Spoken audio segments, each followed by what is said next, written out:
Welcome back to the offices of Chimera Enterprises. My name is Isaac Anzu, the best boss you'll never have. Let's go! What an intro. Hell yeah. We've got some funky jams tonight to model to. Woohoo! Hello, Delu. Thanks for subscribing. Actually, funny story. I got a payout from Twitch. All of your subscriptions over the past 26 months have finally added up to me getting $50 from Twitch. That's all.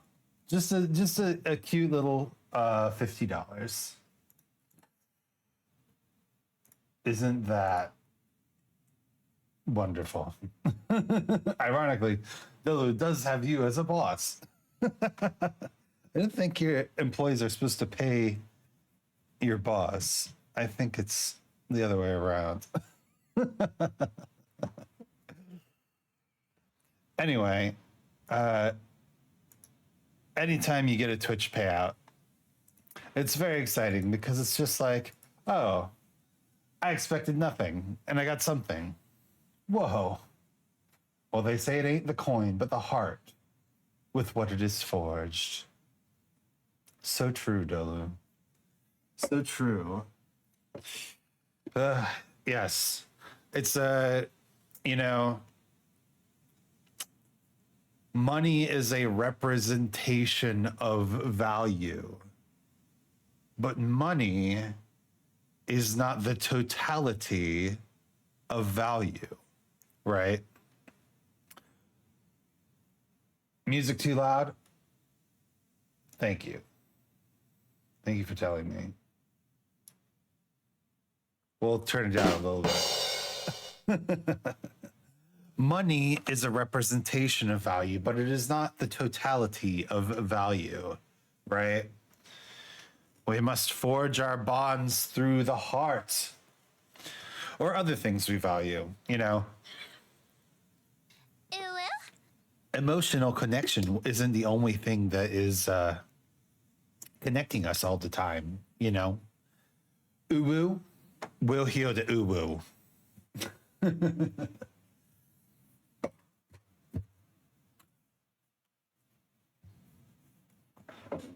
But it's not just emotional connection, There were other things we value, such as our sponsor today. Our sponsor today is flesh. Not flesh, but flesh, like the stuff you have on your skin. Or under your skin. Right? Very true. We must value our flesh. Our health is very important. Very important health. Fleshy flesh. Flesh? Yes, we got them as our sponsor. The original planned obsolescence. We finally got them. So good. So true. Incredibly. Exalted flesh. Yes, exactly. Incredibly, we managed to get a product that everybody uses. So hopefully we'll get some really good hopefully we'll get some really good whatchamacallit sponsorship money from this stream, although I'm not so certain. It could be very bad. What's going to happen? We could get sued by flesh users. I mean, all of their flesh is slowly deteriorating, and that's on purpose, right? It's planned obsolescence. I finally got my wife to laugh at the joke, so we're good. Finally found to bring live streaming back into my new life. The production value is like 10% of what I used to do, but it's what I got live with now. My brother, my friend, that is 100% awesome. It doesn't matter how production value, who cares? When you start to form a community, and you are really good at forming communities. When you start to form a community, it doesn't matter how good you look or what you do. People go there for their friends, right? So if that's what you got to do, that's what you got to do. And that's okay. I feel like I'm really talking down to you with this uwu voice. Let's stop that. I think you've gotten your, when did you redeem this? But it's true. We do jank on this stream as well. Hello, Nico. Hi, bestie. What's up?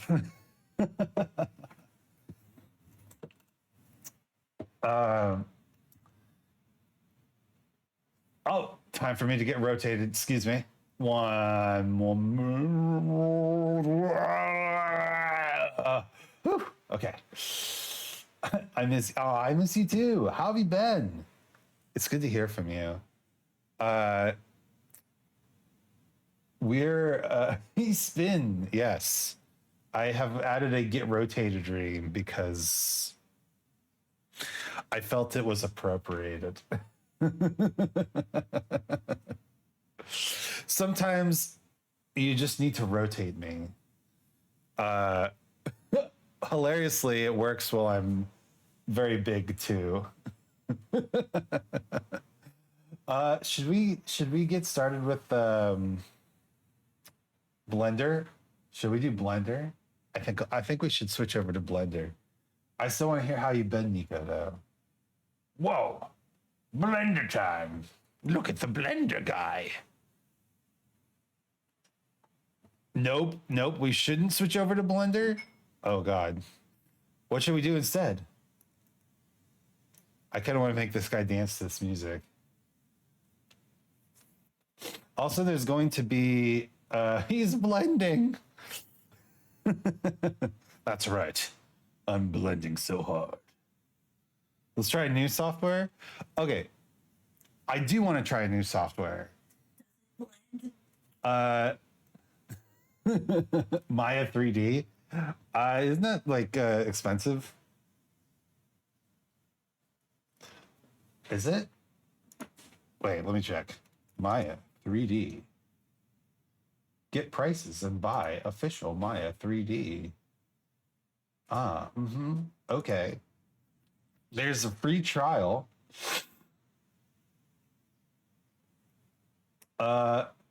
Or you can purchase it for the low price of $2,000 a year. Incredible. I mean, it looks really good. Blender is fine. Or perhaps instead of blending, we do a little jig. I'm so ready to have a model that can dance. I want to dance on stream so bad. I love dancing. It's one of my favorite things. I've been watching these videos from this guy. He just does these little like 1 minute shuffle step tutorials. Let me see if I can find him. I normally watch him on my other account, but let's see. What is it?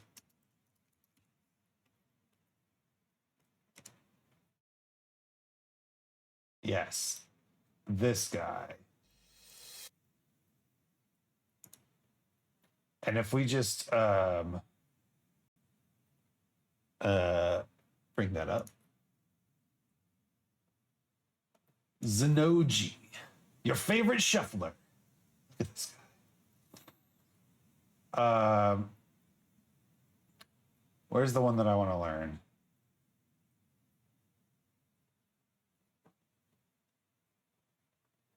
He's a very pretty fellow. Look at all these tutorials. So good. Yeah, here's the one. So, kick, hop, kick, hop, kick, hop, kick, hop, kick, hop. You got your button. Did you see? Did you? I did see. Look at this guy dancing though. He's a tutorial. Tutorial. Yes, thank you for hitting the first button, so I know that I'm not alone in this cold, incalculable void.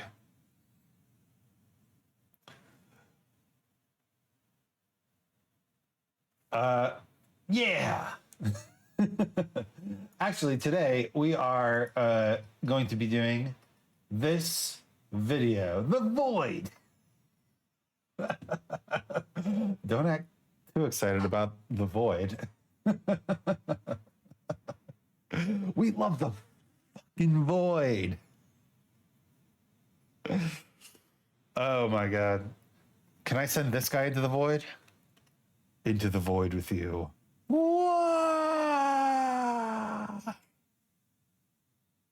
The Green Void.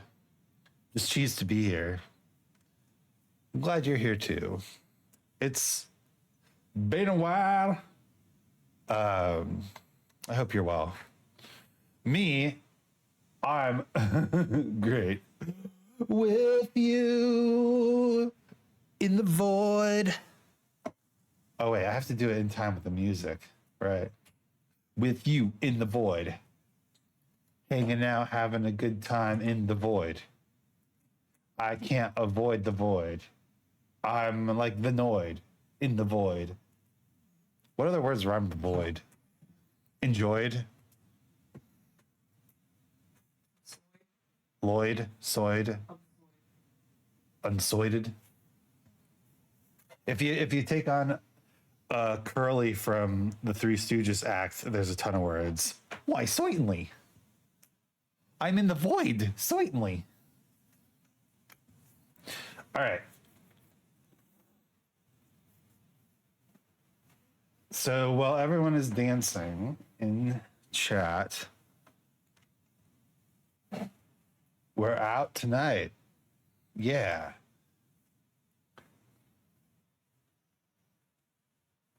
Let's watch this video, shall we?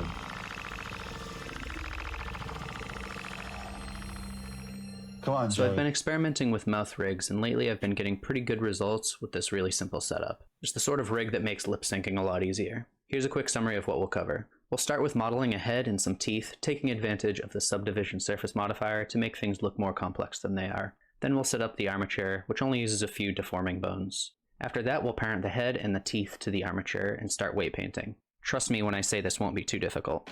With everything deforming properly, we can set up some bone constraints to make our controls easier to use. Then we'll create 2 shape keys so our character can have different mouth shapes. And last, we'll create 2 more bones and set up drivers to control our shape keys and our constraints, which will let us control everything with only a few bones. It sounds complicated, but it's not too bad, so stick with me. I'll make this file free to download on Gumroad if you want to use it for reference while you follow along. The link is in the description.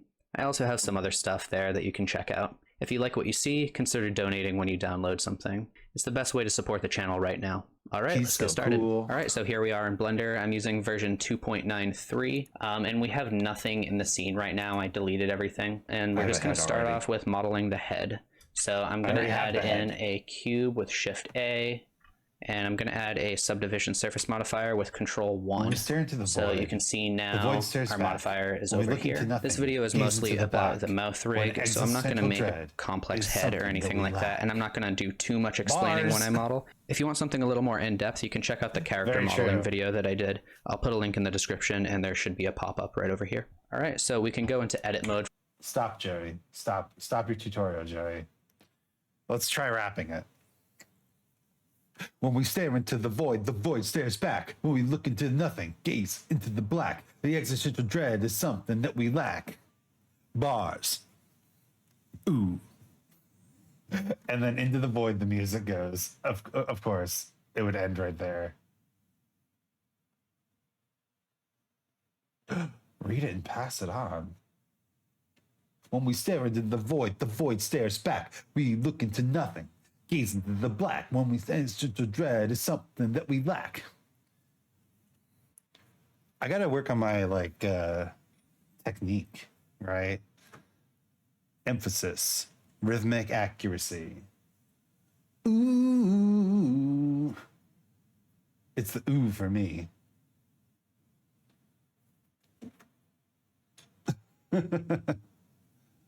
When we stare into the void stares back. We look into the nothing, gaze into the black. When existential dread is something that we lack. When existential dread is something that we lack. When existential dread is something that we lack. When existential dread is something that we lack.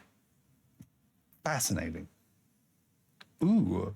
Oh, ooh. Ooh, ooh, ooh. Ah, ah. We're getting there. I watched a video by this guy called Rap Science, and he was talking about emphasizing different types of beats over triplets, and my mind was blown. But this beat would be hard to do triplets on. That's pretty fast, right?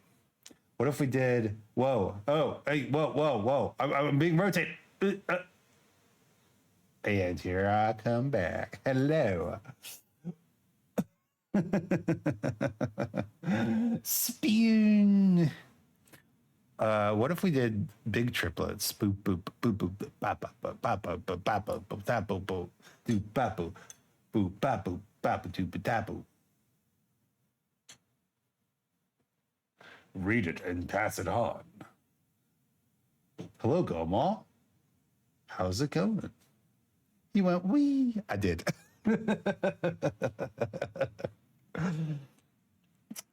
Sir Dolo's probably still lurking around somewhere. Unless, of course, he went to do a shower, which he often does at this time of day. You know, Dolu lives in India, and it's a lot hotter there than other places. And he always does these showers at like 10, 11 a.m. Showers already? Nice. I wonder, how many showers do you take a day? Mm-hmm. Do you take more showers because the climate is warmer? I generally take one shower a day, but I've already talked about how my climate is, the climate that I'm in right now is pretty similar to where I grew up. One per day? Okay, you just take it in the mid morning. Swarkle Mall. From here, and I'm just going to add a loop cut like that, and I'm just going to kind of use that subdivision surface modifier. Can we skip some of this head stuff? Round everything out, and we don't really need too much geometry going on. So I'll look from the side, go into X-ray mode. I've got a subdivision surface and a mirror modifier on this thing. We'll bring that up. Just that trying means to get a pretty basic head shape. Oh, we might have to apply the mirror modifier if we want. So when I'm modeling the head, I'm basically just looking at these two planes right here, because this is where I'm planning on putting my mouth. No, we shouldn't have to. So I want to make sure that the middle of that is going to be a good spot for the mouth. That's why I dragged this front part down quite a bit more than the back. And I think that's looking pretty good. 2 showers a day if I forget to the night before. That makes sense. You're a night shower? As a long hair having person, I don't really like night showers because if I have to wash my hair, which you should know, you shouldn't use shampoo in your hair every day. It's not good for your hair.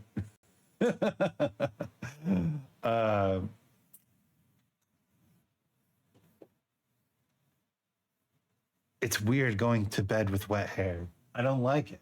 I don't like it. I don't like going to bed wet at all. As a bald bitch, I love night showers. That's fair. That's fair. About 10 a day. Huh. To be fair, I also take showers at a weird time. Generally, my day is divided into all my morning activities and when I do stuff, and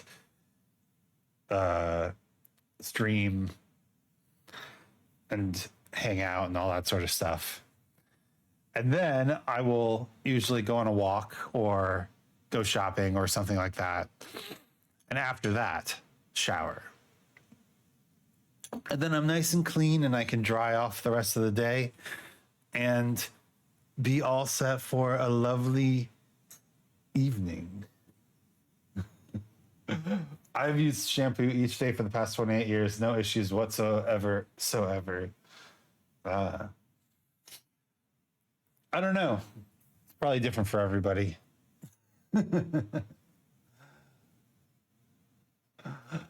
Don't like going to bed wet, but I like to make the bed wet with Mrs. Golmal. I kind of set you up for that one, I guess. I wasn't even thinking about that. Can I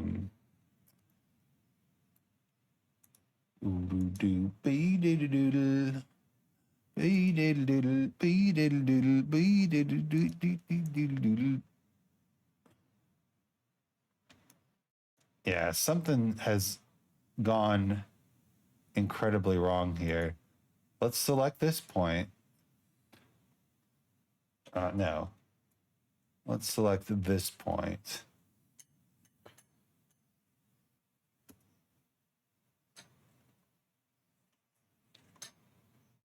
Oh no, we need to make this smaller.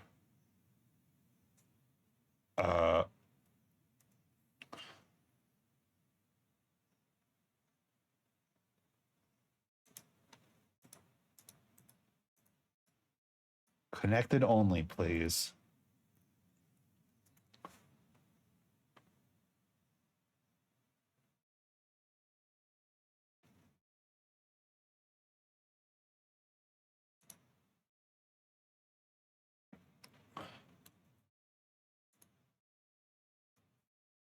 Thank you. Love your partners, guys. It's true. Chat be like, hey, you. Ayo. All right, back to object mode. Okay. Jacket is once again looking like a jacket. You want to know a secret? This guy has no arms. He's got no arms, but he has hands. I guess he's just very skinny.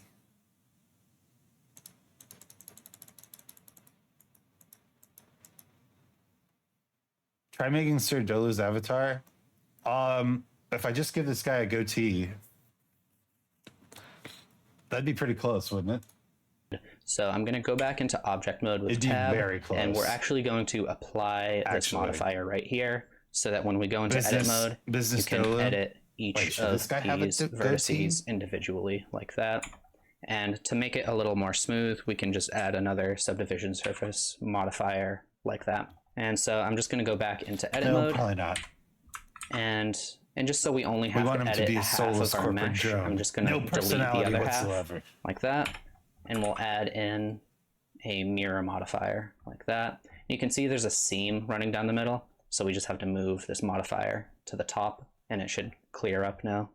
All right, so now that we're in here, we can get started on the mouth. So just make sure you're in face select mode right there. I'm just gonna select this face and hit I to inset and hit B for boundary, and that's gonna make it snap to the middle like that. And I'm just gonna make this pretty small. Not too small, just pretty close to being closed like that. And I'm just gonna grab these vertices and hit G twice to move them up like this and just make them a little straighter. All right. Then we can turn off the mirror modifier briefly, just so we can see inside our head a little better. So I'll just grab this face right here and we'll extrude that on the Y axis right there. And we're just making the inside of the mouth. I can And I'm make going it to make so a in little edit pocket mode in it here doesn't too, appear. That's just so perfect. it goes in a little further. I'll extrude a little more like that. And I'm just going to scale that on the Y by 0 so it's flat at the end right there. And I'll add another loop cut in right there. And we can just scale this up like that, just so it's kind of like a pocket in there. It goes in. And you can see we have a weird cleft in the middle, and that's just because we have these faces, so chat. you can just delete the Why you not faces tell that me are you on the stream? inside like At that. the same time as last week. And it'll look a little better. And I'll Exact just same move this time, back exact same place, exact same channel. like What that. more That should do be you fine. want from me? So now we have our mouth right here, and I'll also add some eyes just so it doesn't look as creepy. And if it's in the center when you inset, you can just hit B again. And I'll just slide this edge with G twice, and we'll have some like tall, kind of cartoony looking eyes. Yes. We can extrude this on the Y. I could use about 350. And I'm going to grab this loop right here and hit N to open up the side to get panel. My tree fitty? And I'll just turn the mean crease all the way up, and you can see it's kind of sharpening the edge like that.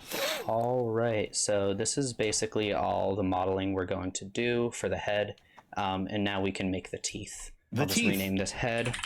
Okay, actually, wait. So the music is quite loud for me too.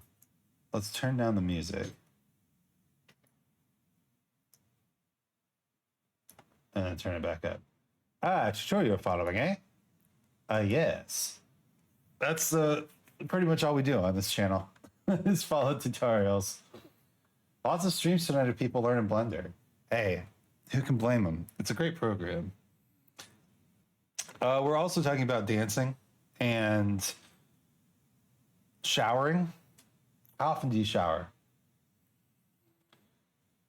And rapping and streaming. All the normal topics. And for the teeth, I'll add in a cube like this. We can go. Yeah, our man's here doesn't have teeth. Straight into edit mode. I'm going to use X-ray mode right here. And I'm just going to start scaling this. So these are going to be... Next sponsor, showers. You know, you're right. Separate object for teeth. Makes sense. Let's add in a cube. Well, now he looks like he's now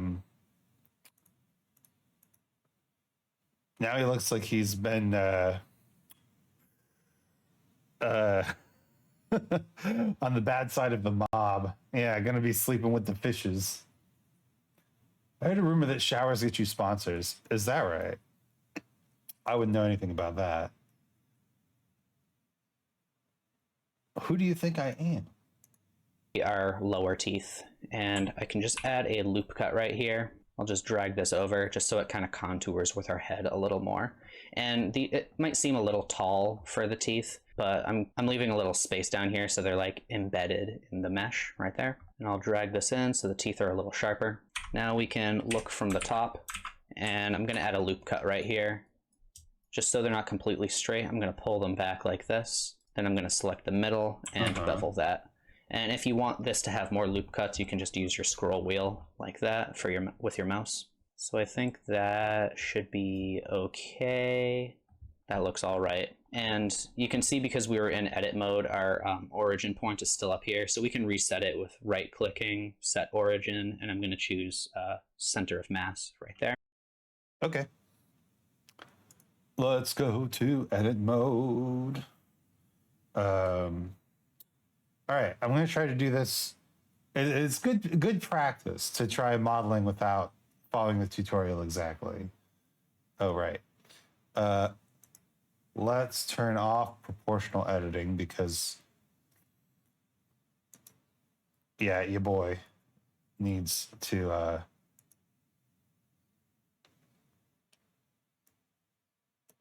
X-ray mode. He looks.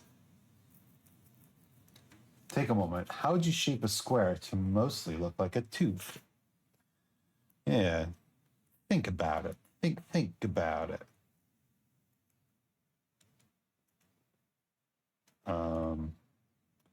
Let's make it about the size of the mouth to start.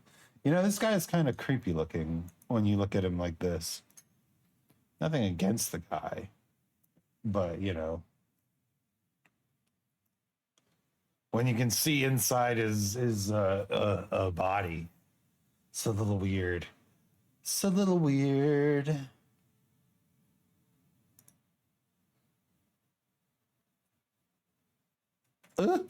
No, I want. There we go. And then grab, move you forward, grab, move you down. All right. Are you down for learning shortcuts, or is backseating not recommended? Well, I'm always down for learning shortcuts. I know you can do, like, instead of doing X and then Y, you can do Shift Z, right? Is that what you're telling me? Is that what you're telling me? If you hit S, X and Y, but not Z, you hit Shift Z, right? I do remember that. I'm just being very cautious, I guess.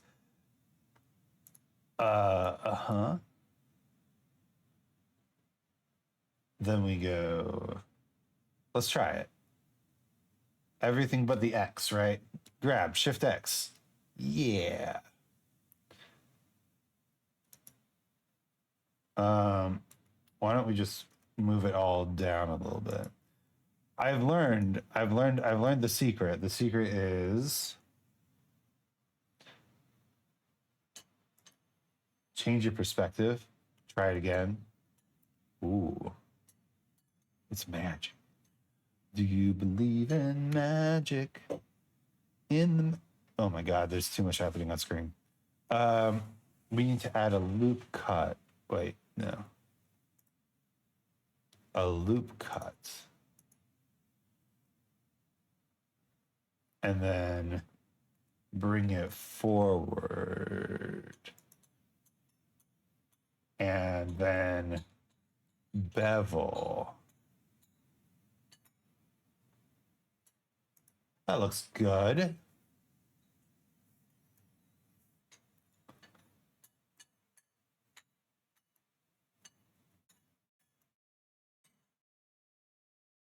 Oh, it's sticking out just a tiny bit. Oh, I can't have that. Before you click to enable a loop cut, you can use the middle mouse scroll to change the number of loops. Hell yeah. Wireframe me.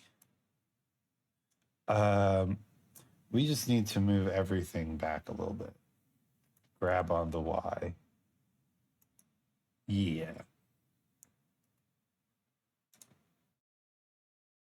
How's that look? Yeah. Yeah. Teeth in mouth. I'll rename this so we can. Oh, wait. He reset the origin. Origin point is still up here, so we can reset it with right-clicking, set origin. Go set origin to center of mass volume. There we go. Origin, and I'm going to choose center of mass. That makes sense. I'll rename this It's so we can just objects. duplicate these teeth right here and rotate it around 180 degrees like that. You can just pull it up right here, and it's okay if they overlap because we're going to offset them slightly like that. Oh, I see. into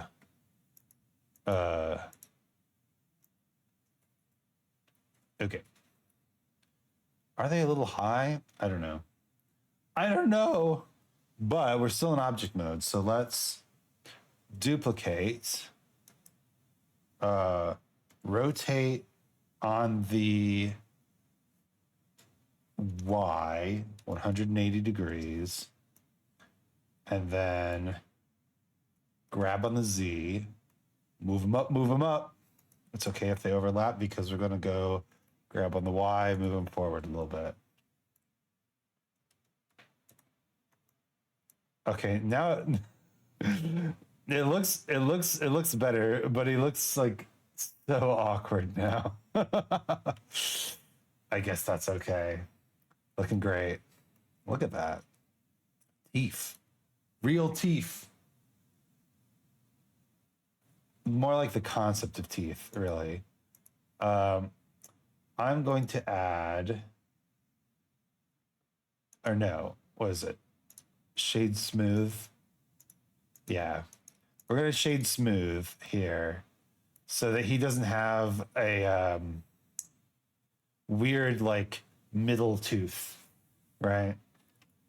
No self-respecting businessman has a middle tooth.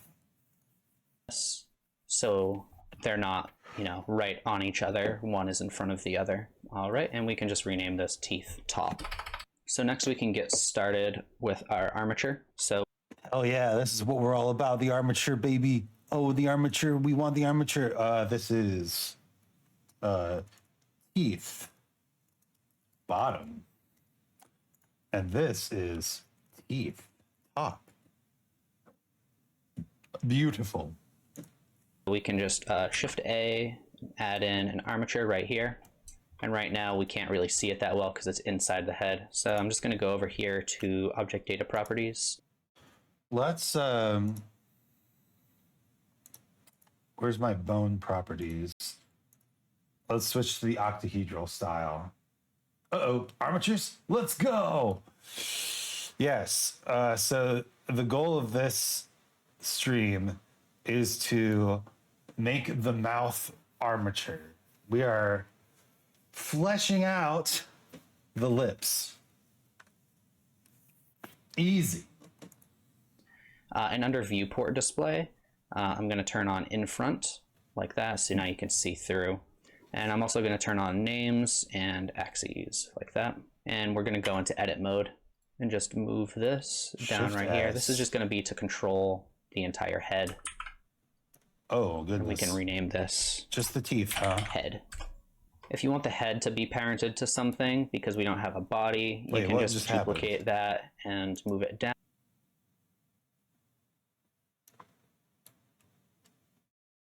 Hold up. What did happen? I hit Shift S, selection to cursor, keep offset. Ah, but my teeth aren't attached to the armature yet. I see. Wrong one. Just selection to cursor? No. Cursor to selected. Oh. Yes. I have to remember this Shift S because the cursor is always so finicky. But we need to bone these teeth. We need to bone the teeth. Shift C centers everything, including cursor. Oh, really?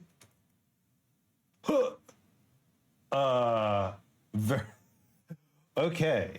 So I will say that a lot of the stuff that you've been saying, I've learned from this guy as well, Joey Carlino. But Shift C, incredible. Wow. Amazing. And if we do Shift S, like cursor to selected, right? That sets the cursor there, but Shift C, wow. Oh my God. Incredible. I'm fucking delighted. Shift C. Center. Shift to the center. I love that. I love that so much. Down. And instead of scaling, I like to change the length over here like that. And we can just make this the root bone. I'll just rename that root. And you can just make sure that your head is parented to it with Control P and keep offset. So this is basically going to be the highest bone in our skeleton. All right, so next we can make the bone for the jaw, which is going to be right around here. So I'm just gonna duplicate this. And I want this to rotate from the head. So to do that, you can hit period and change the pivot point. Yeah, he's in edit mode. Point to active element like that. And now it'll rotate from the head right there. I'm basically just gonna put this where I think the jaw would pivot, which is maybe like around here.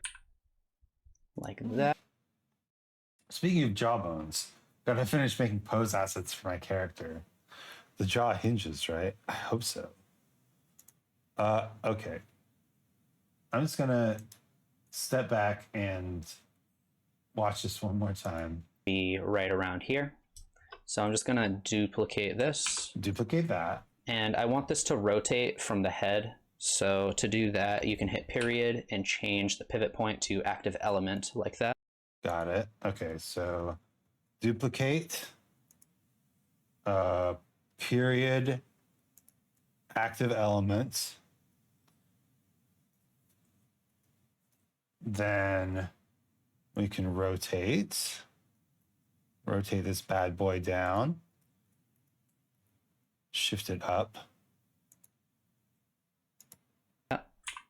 And now it'll rotate from the head right there. Scale it I'm down. Basically just gonna put this where I think the jaw would pivot, which is maybe like around here, like that. And when you get it where you want it, you can change the length like this.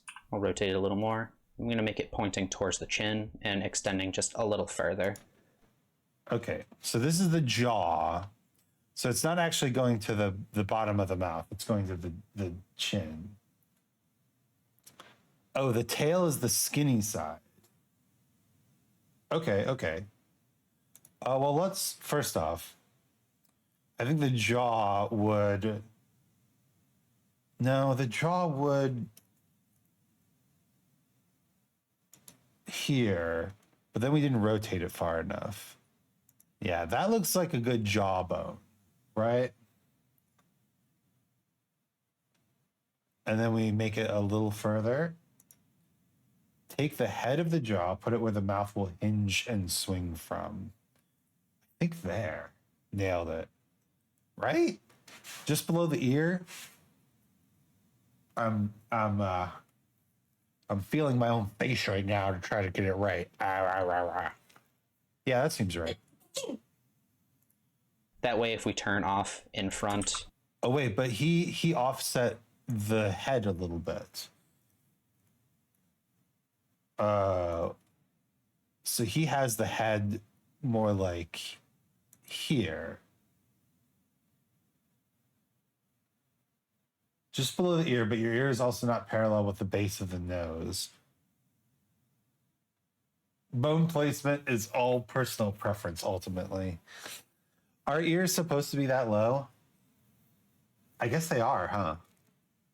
Ear, bottom, parallel with the base. I guess it is. You can tell that I'm an artist. I'll just make this very artistic.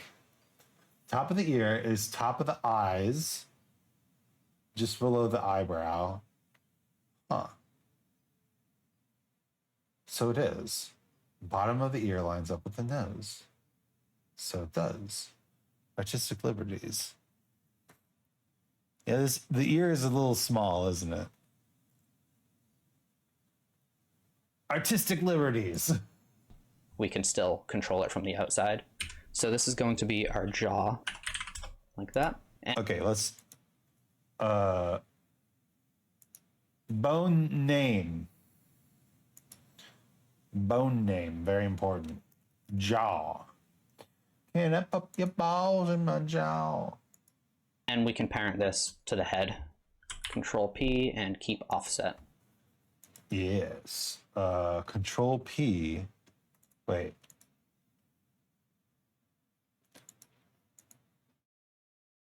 Control P. Wait. Which one is... You can still control it from the outside.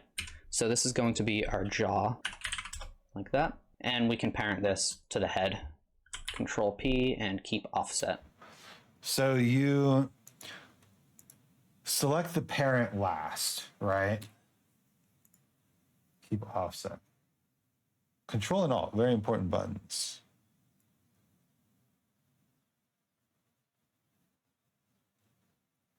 They are very important buttons. Control P will add parents, Alt P will clear parents. Ah, like Alt G or Alt S or Alt R.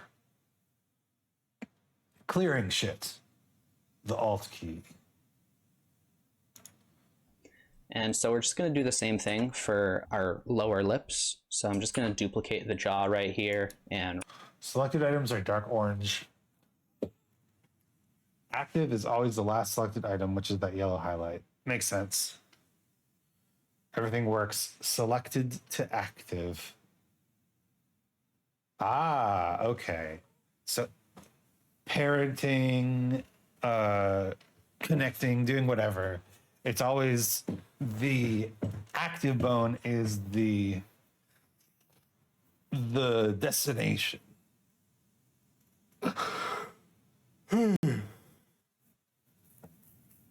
The active bone is the more important one, the parent. Select jaw, then select head, and it will parent in the direction from jaw to head. This makes a lot rotate of it sense. like that. And that's going to be for our bottom lip. Duplicate. Okay, so we duplicate, rotate to the bottom lip. It again, and that's going to be for our top lip. So you can Bone and joints for days.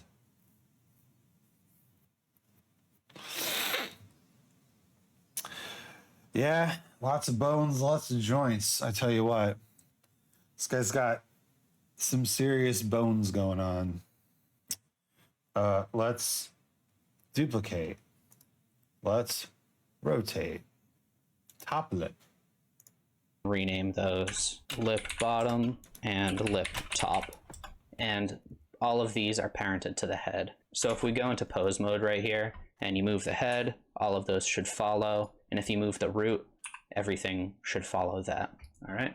And all of these are going to be deforming bones except for the root.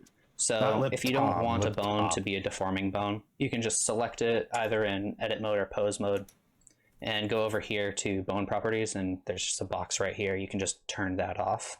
All right, and now that we're done with these, just so that they don't cover up as much, I'm gonna change them from octahedral to stick. That way we can still see through our mesh, but they're not taking up so much space. And now we can get started with weight painting. So first we're gonna select our head, and then shift select our armature, Control P, and instead of with automatic weights, I'm gonna choose with empty groups. So, okay. I select the head and then the armature because the selection is, yeah, we select the head and then the armature with empty groups.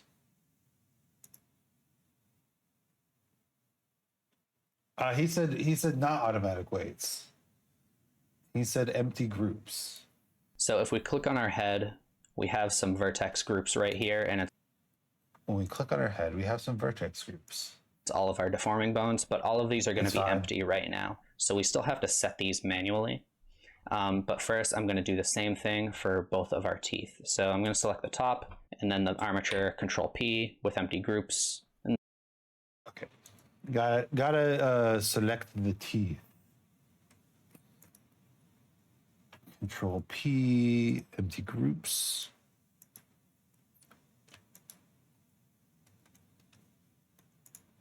There we go.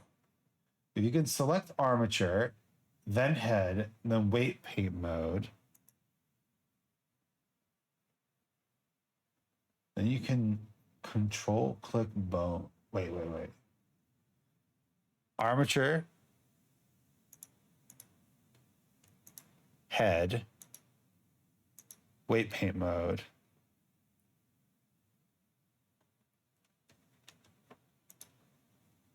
Oh, wait, that's not what I want.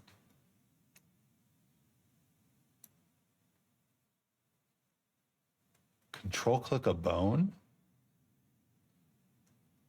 Control click.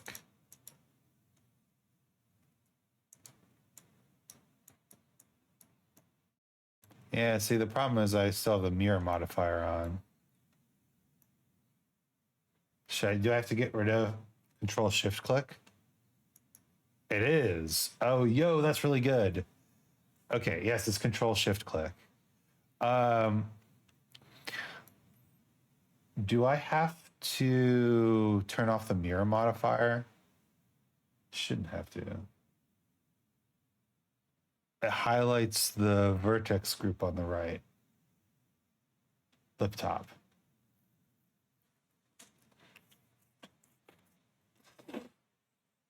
No, but there's an... Oh, I see.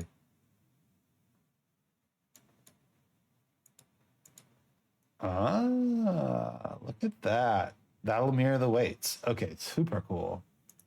The same thing for our bottom teeth right here. Empty groups. All right. And so the way I like to do this is by selecting your armature and going into pose mode with Control Tab like that. So we're in pose mode now. So then under edit mode, you can turn off lock object modes like this. And this will allow you to select your head over here in the outliner. And you can go to weight painting. And when you have lock object modes turned off, it'll allow you to view either the weights of your bones by control clicking them like this. His way of doing things is so old. Yeah, I was gonna say, like, this is how he told us to do the other things, but he's on Blender.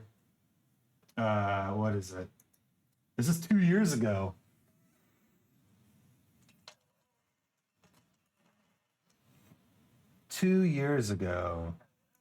He's effectively having you do the same thing. Okay, I'm going to try your way because it seems faster and better and more 4.0 style. But you have to do everything in that order. So that if this isn't working, just back up and rewatch it and make sure you're doing everything in that order. Otherwise, you have to select all of your weights over here to see what they look like. And, you know, obviously I'm like selecting things now and nothing is changing. And again, that's just because we don't have any weights set up. So another thing that's going to make weight painting a lot easier is turning wireframe on over here. And this is showing our real geometry before the subdivision surface modifier. So these are the points that you're actually looking for when you weight paint. Another thing is that you can see there are no vertices going through the pivot point for our jaw. It's kind of like right in the middle. So I'm actually going to go into edit mode right here. And I'm going to add a loop cut like right there. And that's going to go all the way around. And it's also going to cut through our mouth a little too. Like that. Okay. It's a little hard to see, but you can see it's going all the way around. Edit mode. Then back into weight paint. And just add that loop cut. What? Actually looking for when you weight paint. I wasn't trying to... Jeez. There we go. We've got a little loop cut going through the mouth. Back to weight painting mode, please. Another thing is that you can see there are no vertices going through the pivot point for our jaw. It's kind of like right in the middle. And I'm going to cut through our mouth a little too, like that. It's a little hard to see, but you can see it's going all the way around. All right, then back into weight paint mode, we can get started. You can see your brush settings by going over here to active tool and workplace settings. And you can see our weight is set to 1. I also want to make sure symmetry is turned on. It should be fine because we're using a mirror modifier anyway, but I like to turn that on. And then under options, make sure auto normalize is checked. And that's just going to make sure that your vertex groups aren't really fighting for influence over anything. All right, so now I'll just get started. I'm going to start with the head. You can select the head right here. It looks like we're not in pose mode, so. Blender 4.2 is merging add-ons and themes to extensions, which will function for the same for the most part, but having an online option to update automatically. I don't know how I feel about it. Well, I have no idea how to feel about it as well because I'm so new at this. Have they already released Blender 4.1? Have I been failing to keep my Blender updated? I'm on 4.0.2. 4.1.1 is out. 4.1 broke a lot of things. Oh, okay, I see. Well, no, not broke. Changed. I see. I mean, tit for tat, right? 6 of one, half dozen for the other. Make sure you're in pose mode, select your head. Then you can control click your head right there. I'm just going to put everything in here. So to do that, you can hit T to open this up and use the gradient like this. But there's also a shortcut if you just have the brush selected and hit Alt. Blender 4.x is really kind of wild. I know people still using Blender 3.6 because they're afraid of the future. Yeah, that's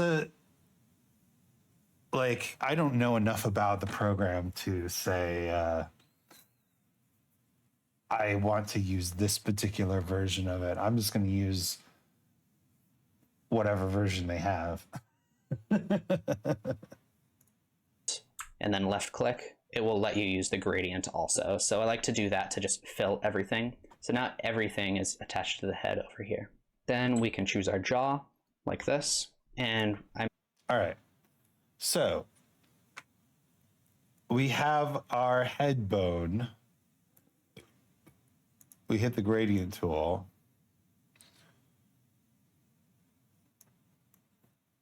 Yeah. According to the head bone, everything just needs to be attached, right? But if we click on the jaw, now, yeah. I remember when Blender 2.79 changed left and right click with 2.8. I was so mad for weeks. What? It changed, it swapped left and right clicking? That sounds awful.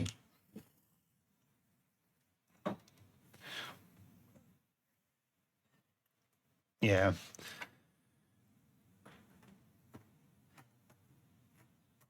Blender seems to have people who actually like know UI design and know how to change things. You used to right click to select stuff for years, possibly decades. Oof. That's not, I mean, it's not very intuitive, right? You left click to select things. I'm just gonna start hitting some of these vertices where I think our jaw should be. So I'm just trying to choose the things that are closest to our jaw. And you can just set all of these to a weight of 1. Okay. So we start with the jaw.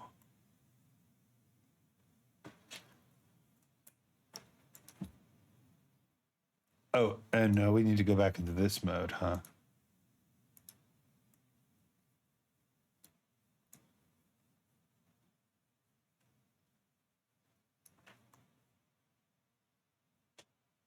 Right, that seems jaw-like. And they changed the W key and added helpful buttons instead of forcing everyone to learn shortcuts. So watching people not use shortcuts hurt me. Understandable. Not jaw enough, you need more jaw. And we're going to skip over the lip area because we have bones specifically for our lips, okay? Okay. So you don't have to worry about those right now. There If you want go. to change your brush size, you can hit F like that. All right, I think we have everything we need for our jaw. And another cool thing about if you have lock object modes turned off is with your bone selected, you can hit R and see what it's moving. So it looks like it's kind of weird right here. And I think it just deforms better when the armature modifier is before the subdivision surface. And now it's looking a little better. So now we can select our lip bone right here and we can start painting things in. So move the armature model before the subdivision surface modifier. And now that looks jaw-like.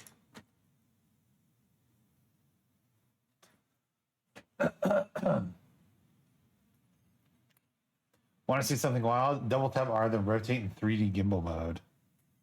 I double tap R and rotate in 3D gimbal mode. That's not how a jaw should function, I don't think.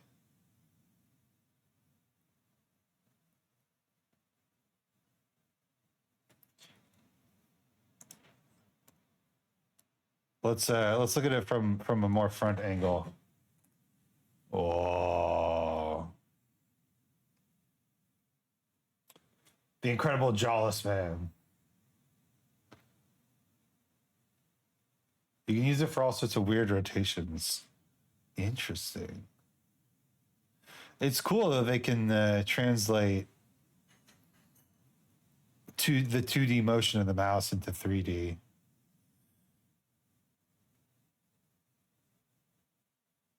All right. But if we just take a rotation, that does seem like jaw-like, doesn't it? Need more weight on the chin. On the chin. Here.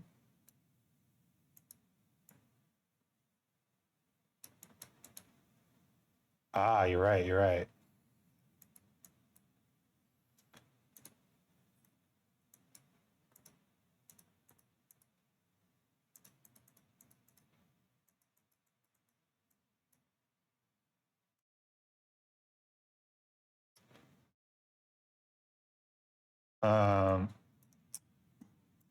And then let's get rid of these random weights that showed up back here. Right.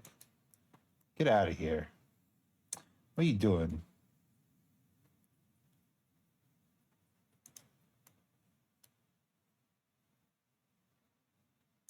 Good.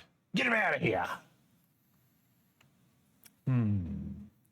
Looks good. I don't know. Should I think let's add this one as well.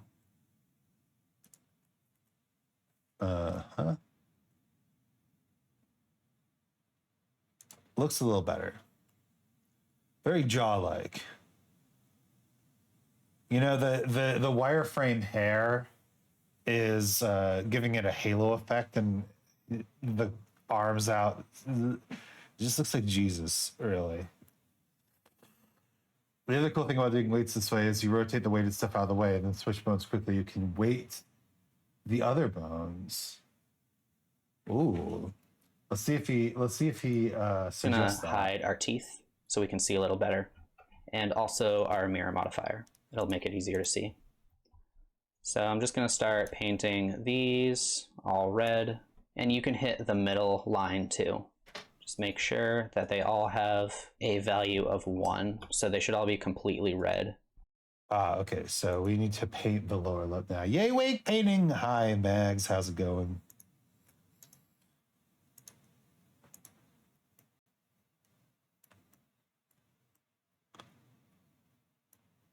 It's just...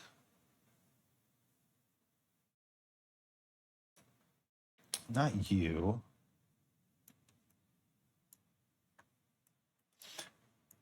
Ugh. Yeah, we're weight painting.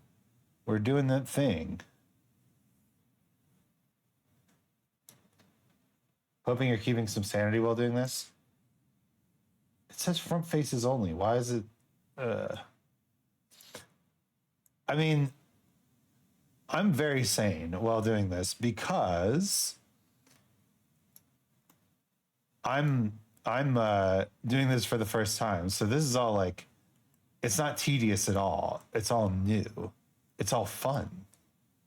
Can you remember those times, Mags, when things were fun, when things were new and fresh and beautiful?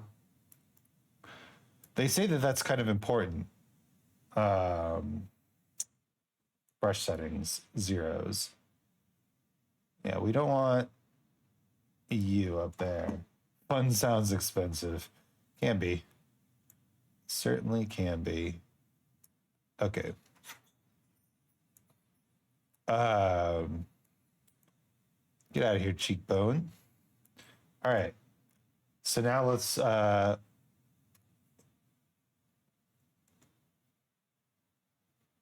yo, pretty good, pretty good. We need a little bit of weight on here.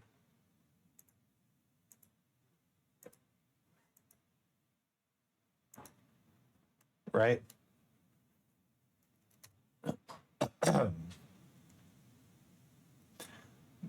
Oh, look at that.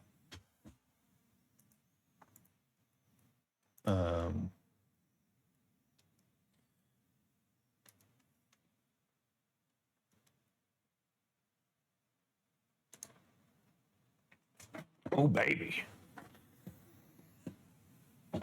I'm guessing we do the same thing for the upper lip. And also make sure you hit this spot right here, because right now that's controlled by just the head bone. All right, now we can... Okay. So we need to extend this out a little, just a little bit.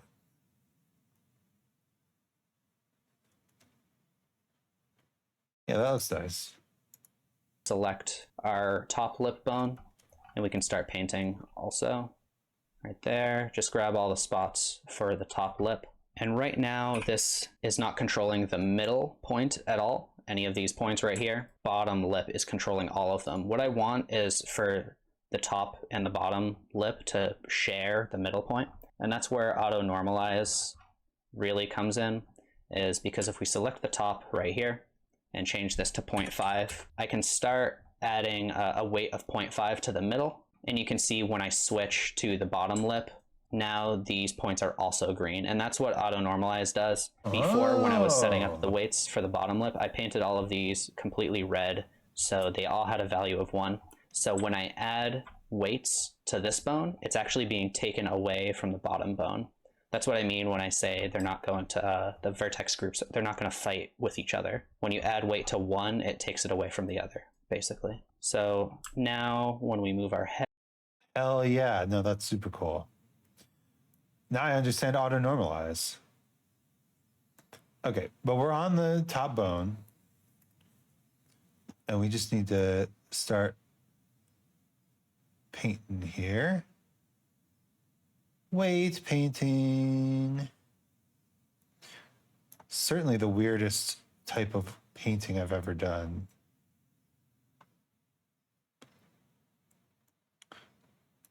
All right. Get out of here. And then we need to hit these inside vertices.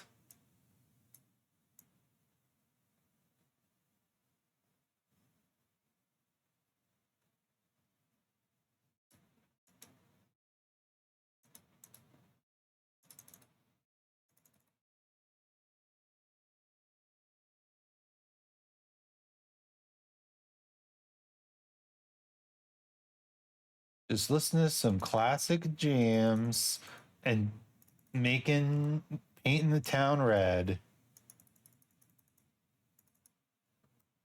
Do.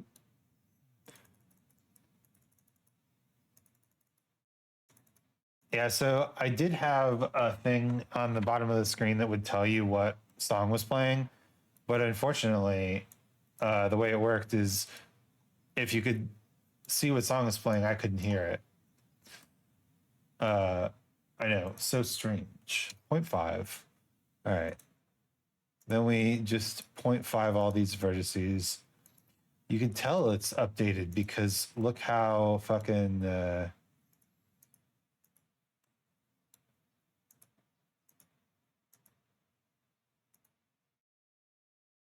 yeah. Perfect.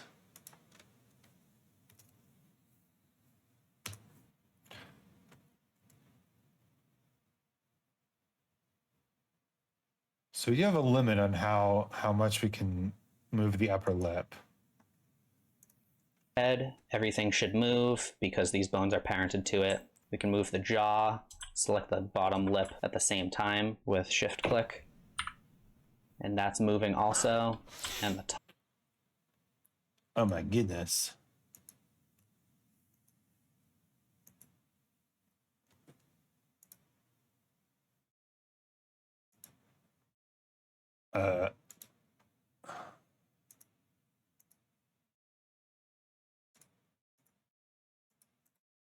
Now I do have to go into pose mode if I want to select multiple bones, but blah blah blah blah blah.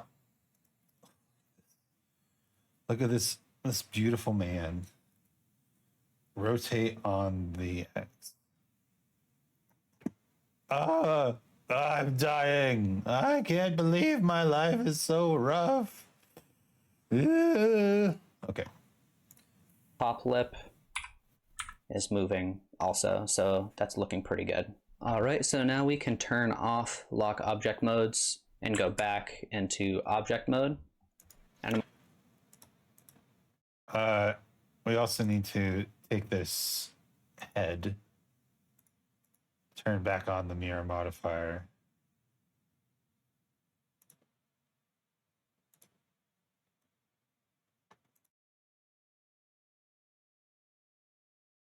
Look at our guy. I'm also going to turn wireframe off just so we can see a little better. All right, so we still need to set up the weights for our teeth. So instead of going back into weight paint mode, I'm going to do this slightly different. So I'm just going to select the top teeth, and I want these to be parented to the head bone. So you can go over here to object data properties, find the head bone right here. You can go into edit mode, just make sure that everything is selected with A, and just hit assign. When you do that, make sure that head is selected and you have a weight of 1. Teeth weights. All right, so we still need to set up the weights for our teeth. So instead of going back into weight paint mode, I'm going to do this slightly different. So I'm just going to select the top teeth, and I want these to be parented to the head bone. So you can go over here to object data properties, find the head bone right here. You can go into edit mode, just make sure that everything is selected with A, and just hit assign. When you do that, make sure. Where's object data properties?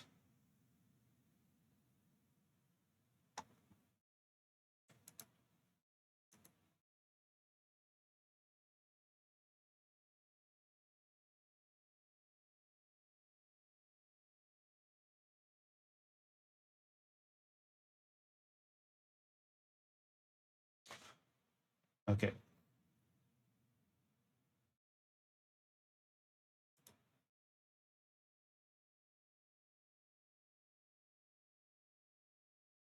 Select my head bone. Wait, what? Assign?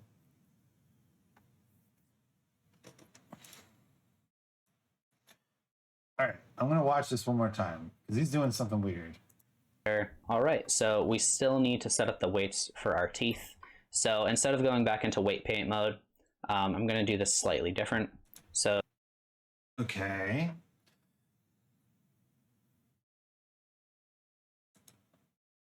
There's an armature connected to the teeth.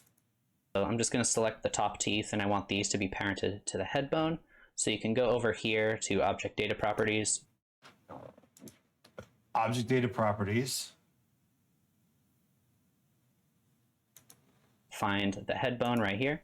Find the head bone right here. You can go into edit mode. Just go into edit mode. Make sure that everything is selected with A, and just hit assign. When you do that, make sure that head is selected and you have a weight of 1. And this I hit assign. is basically the same thing as weight painting. You're just going about it a different way. And we can do the same thing for our bottom teeth. Okay. So, switch back to object mode. Select bottom teeth. That's the manual way to weight paint? I see. That makes sense. Select head. Assign. Just go into edit mode, make sure everything is selected. Everything's and I want selected. these to be parented to the jaw. So make sure you have jaw. Not so remove jaw, assign. Yeah. You can select some verts and give a unique weight amount and then assign or remove. Yeah, that seems a lot less intuitive than weight painting. And it's nice to know that that's an existing option though in edit mode. Selected and then hit assign. Jaw. So now that everything is deforming properly, we can add some bone constraints. And this is just going to make it so these are a little easier to control. So what I want to do is make it so that when I move the jaw, that the bottom lip automatically is just moving with it. So you can select the bottom lip bone right here and go over. All right, we go into pose mode, fools. I don't know if anybody in this chat is a fool, actually. Anybody in chat want to volunteer as a fool? You can be foolish. Actually, mistakes are one of the best ways to learn. So you could say that foolishness is the key to enlightenment. It seems like some Diogenes sort of stuff.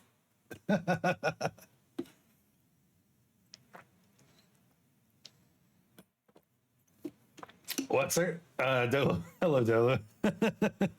Welcome. It's a bad time to chime in. You're not a fool at all. To bone constraint properties. And all right. Select you. Bone constraint properties. I'm going to add a copy location and a copy rotation. Can't wait until you deep dive into Rigify, the thing I'm playing with on the side here. Is that an add-on here, or is that an entirely different program? Just about got that teeth where I need them. So I want this to copy the location and rotation of the jaw. So select armature and then jaw. And now when we move this, armature. Just the location, you can see it's following it. And when we rotate it, it's not being followed. So we can set it up for the copy rotation also. Armature, jaw. And right now it's going to snap to be the same exact rotation, which we don't want. And that's because we're using world space for the target and the owner. If we change these to local, it'll work fine. And if we try to rotate it, you can see it's kind of locked there. If we want to be able to move it separately, you just have to change mix. It builds a rig for you and has lots of fun controls to it. That's cool. Rigify, huh? Can I go to object mode and turn off? There we go.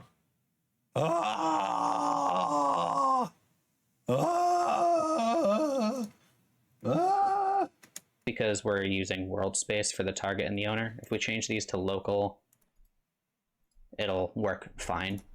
And if we try to rotate it, you can see it's kind of locked there. If we want to be able to move it separately, you just have to change mix to after original like that. So now we can move it like this, or you can rotate it from the jaw like that. And if you want either of these to be turned off, there's these influence spots right here, like that. For the copy look. So now,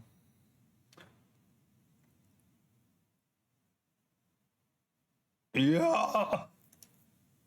Actually, that's funny.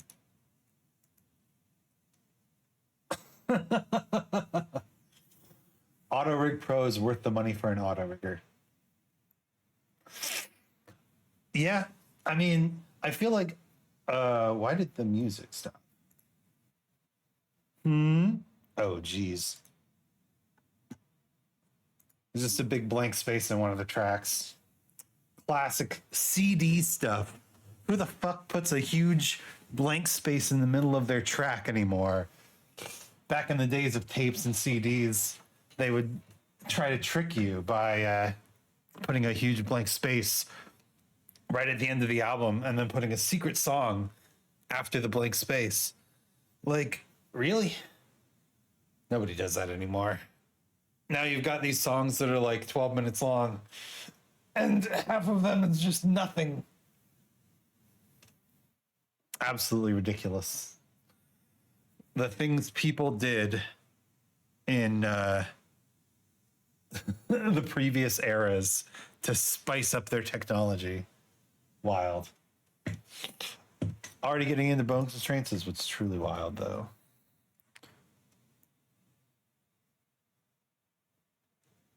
So the problem here is that the teeth are gone. Where did the teeth go?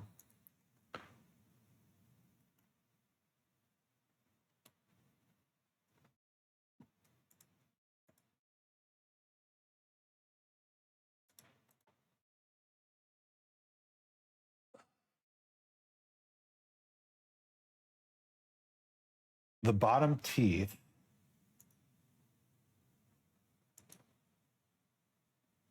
are attached to the jaw.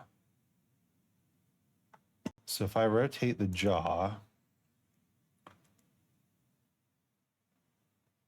the teeth do indeed move. Location, I like to leave these set to world space. I feel like it works fine. And also when everything is at its like reset 0 position, I want the mouth to be completely closed. So I'm actually going to go into edit mode for the head, and I'm going to select the lips right here, just like that. And I'm just going to scale these on the Z axis until the mouth looks closed. Edit mode. Oh, I see. I must have done some accidental rotation here.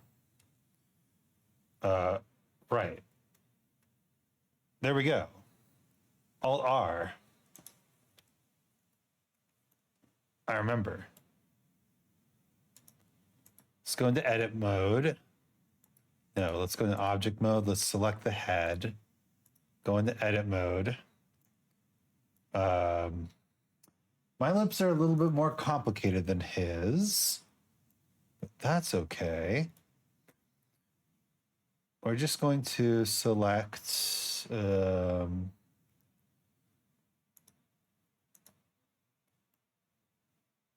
this line and a few others.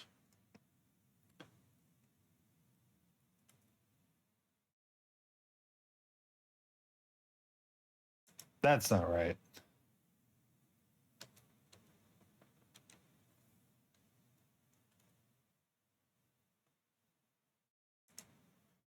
No, what the heck? How do I do this?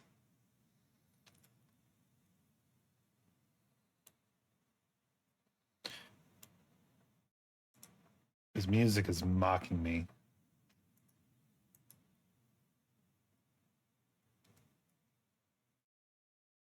Oh, that's difficult to see through.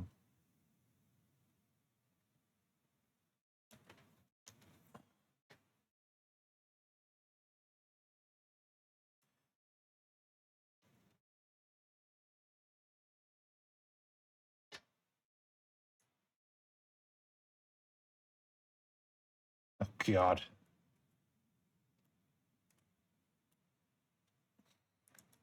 I select just this.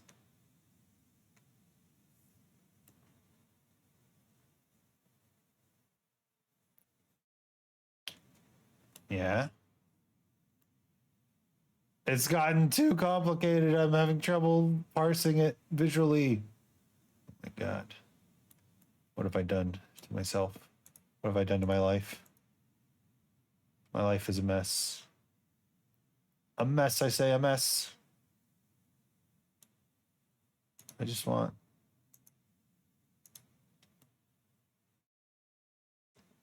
that G Z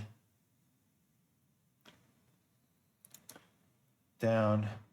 I looked away. What? Things are getting wild, man. Things are getting too wild.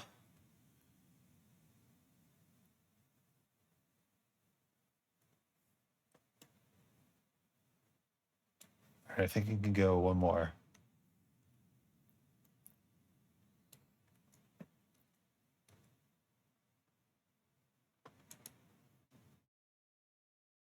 Okay, let's turn off that. Let's go back into. So we want this to be his default face, essentially. And I think what that also means is that we need to select this. No. Select this. And just.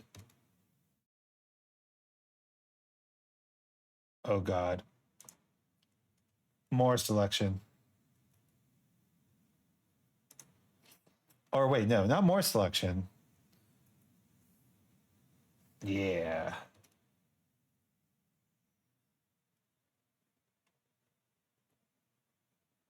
Yeah.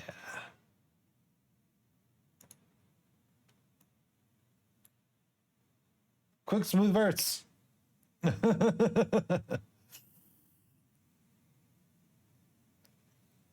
He's got a bit of a duck face going on. Can we fix that? Yes. Simply by doing this.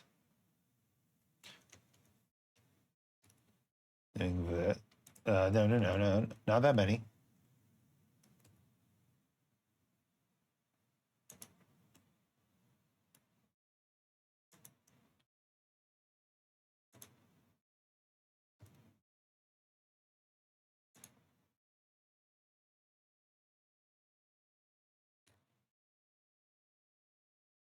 All right. Now, select the armature. Go to pose mode. See how this works. The moment of truth.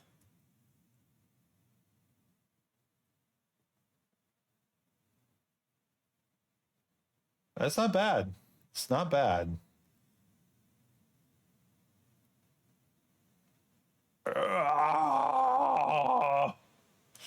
I'm missing the bottom teeth though. That's a problem.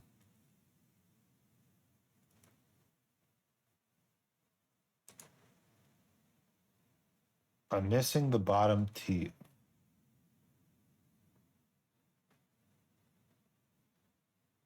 Yeah, see, the bottom teeth are connected to the jaw. I don't know if that's what I want.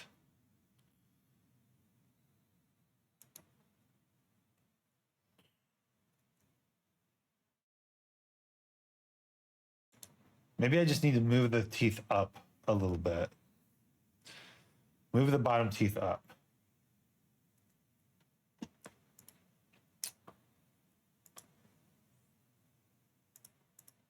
Let's go into object mode. Select the bottom teeth. Go into edit mode. No, wait. We don't even need to go into edit. Bottom teeth should move with the jaw, right? Soften the weight, strength of the weights in the cheeks. We can. They should, but they should also be like visible, right? They do move with the jaw. Let me put my jaws in your jaws.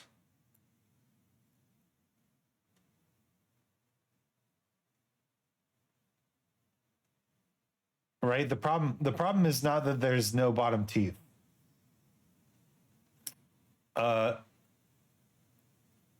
The problem is not that the bottom teeth are paired to the wrong thing. The problem is that there's no bottom teeth. Bottom teeth. Grab you, move you way up.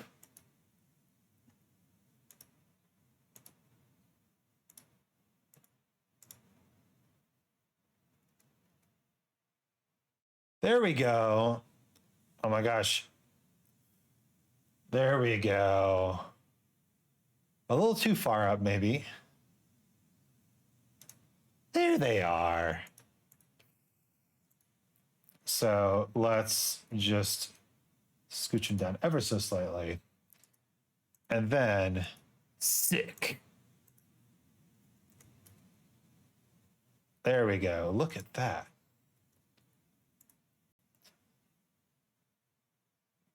Ah, he looks like he's screaming. Is it top teeth should move with the head? I believe they do move with the head. Everything moves with the head. Oh no, my eye mirror modifier is not working correctly, huh?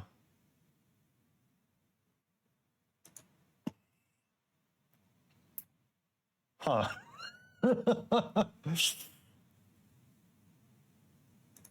That is not good. Okay, quick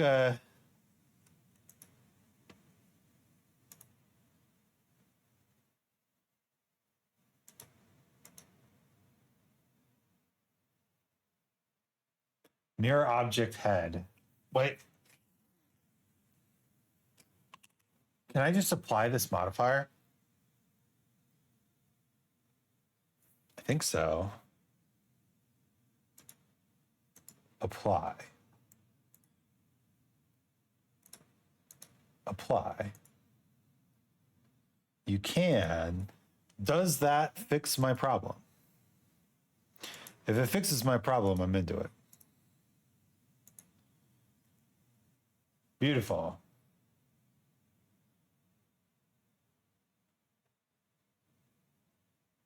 Probably not. I don't know. I don't know, man. Seems to be working. Now this is some disturbing imagery. Look away if you're oh,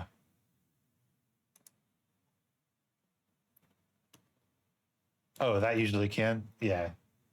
Modifier works top down, remember that. Right. I'm remembering. Whoa. Oh, what's happening? We're just making our guy. Armature above modifier. It's doing the armature before the mirror. Oh, that's what was happening. Okay, so if I was looking at the eyelid modifiers, not in pose mode, in object mode.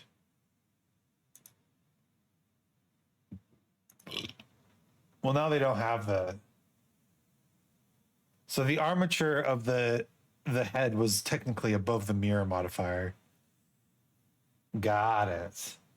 So by removing the mirror modifier.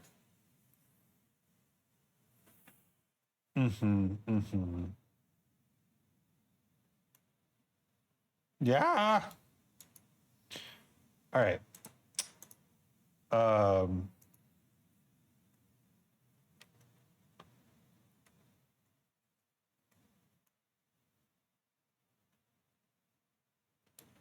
So now we have our guy. And he can talk. Mama, mama, mama, mama, mama. Mama, mama, mama, mama, mama, mama. Like the parents in Charlie Brown.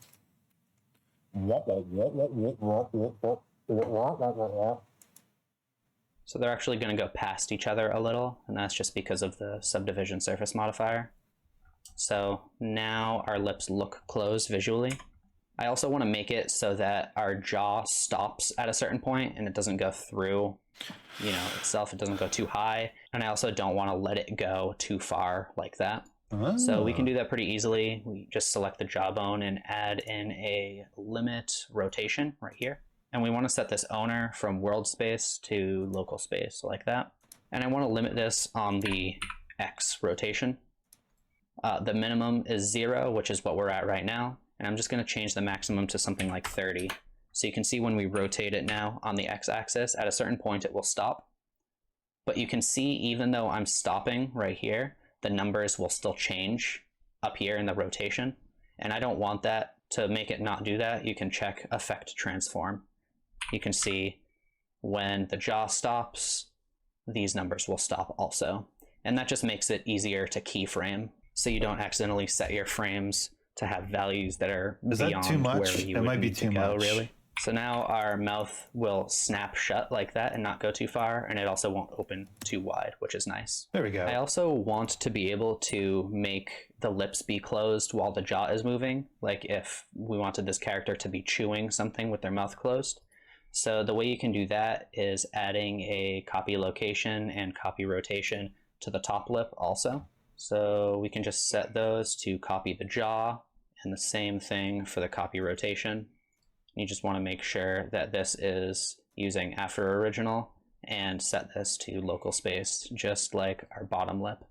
So now if we move this, you can see it's kind of like a chewing motion like that, and it works for rotation also. And if you want it to be just like it was before, you can just turn the influence down like that, and it'll work like normal.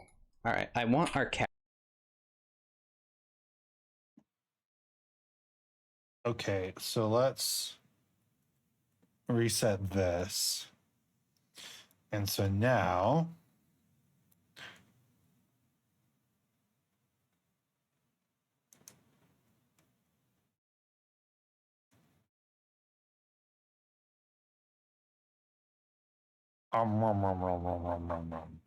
yeah, if we do too far, the teeth start to poke out.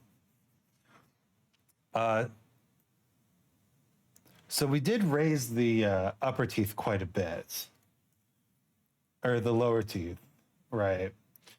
What I think we need to do is we need to turn this off,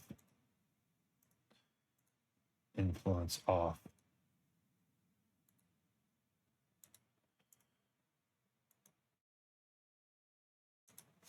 Should the upper teeth be higher or further in? I don't think so. Okay, well, we have the option for chewing if we need it, I guess. Character to be able to like purse their lips as if they're like whistling or something like that, and also smile and frown. So instead of adding deforming bones to do that, I'm gonna go back into object mode, and I'm gonna add some shape keys to the head. So you can just select the head, and over where the vertex groups are, there's this. Gotta look at something. Have fun. There's a lot to look at here. Shape keys. All right. So back in the object mode, select the head. Shape keys. This other spot called shape keys, and you can just hit this plus button, and the basis is basically just like our regular mesh. So if you edit anything in the basis, it's just like it's editing the original mesh basically. So we want to hit this plus button again, and this will add our first shape key, and we can name this to like lips purse like that. And when you have this selected, you can go into edit mode and just kind of move the vertices wherever you want them to be. So I'm going to select the edge of the mouth right there, and I'm just going to move this over to the center like that. And I also want it to be forward quite a bit more. Got it. So let's go to edit mode. Lips pursed. Select the side of the mouth and just move it in.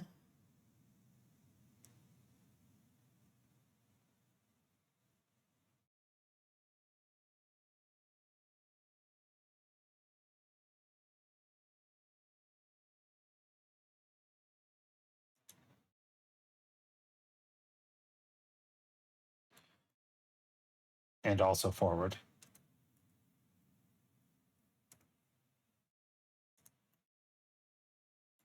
We're doing the thing. We're doing the thing in the thumbnail. This sort of face. I think that's looking pretty good. So now if we go back into object mode, you can see our original mouth is back. And why is that? Well, you can kind of blend between your original shape and the shape key with this value right here. You just want to select your shape key and then turn the value up like that. How cool is that? So now we have the option to do that.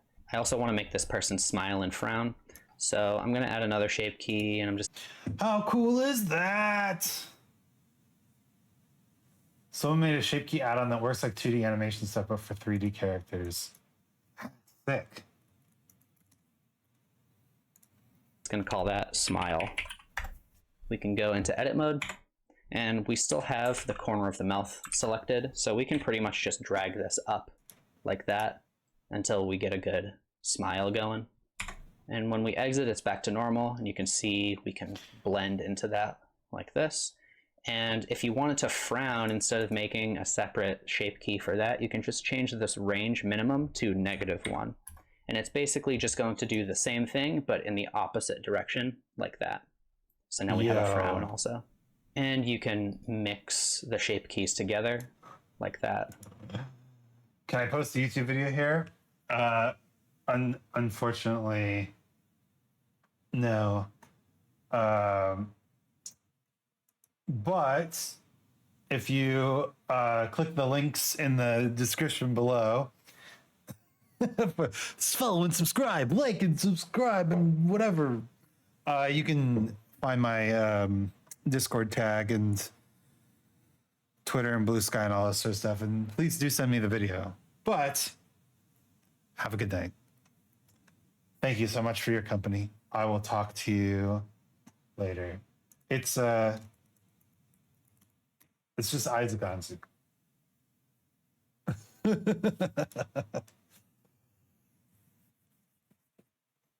Classic. What I'm going to do next is... Oh my God, this is too powerful. Look at his little face. Look at his little face.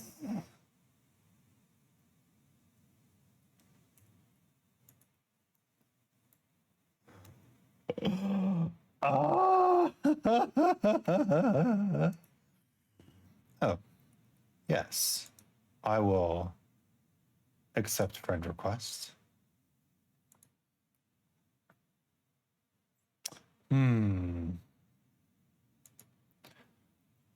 Teeth top. Edit mode.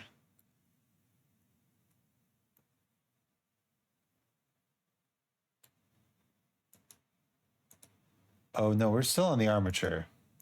Object mode. Teeth top. Edit mode.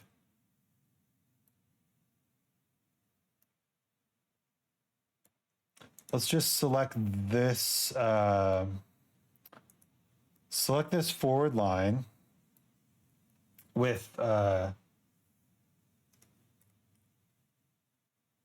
proportional editing. Hello. Do that. And then select all. Drag it back a bit. Just back a little bit. Oh, hello, Venom Crazy. It's good to see you. Wait, I don't even need to do that. I can just object mode, pull them back just a touch so that they're not sticking in out of the face.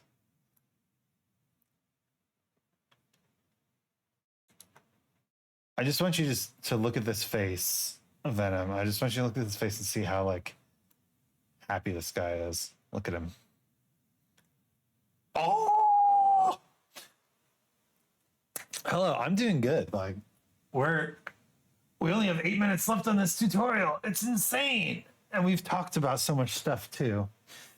It's a short tutorial, but so powerful.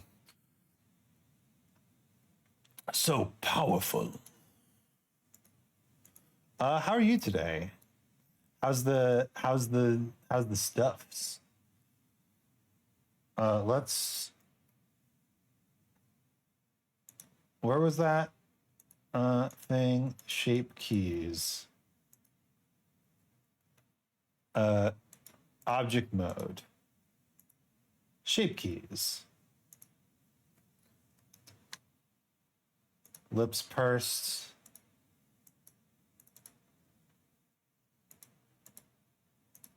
Also 0. We've got our guy. Look at him. He's so great. Add some drivers to these so that we can control them with bones, because when you're in pose mode, you have no access to the shape keys. Right. So basically what I'm going to do is go into... Just having a beer. Going to watch the new Trolls movie soon. Oh, the Trolls movie, huh? Who's in this one? You know, the Trolls movies, they have lots of Trolls 3, huh? Is that the new one? Trolls 3, Trolls Band Together. Oh, of course, Troye Sivan, Justin Timberlake, Anna Kendrick, Amy Schumer. Amy Schumer.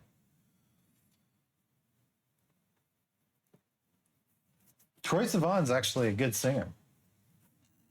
I know Troye Sivan because he did a video with Charlie XCX.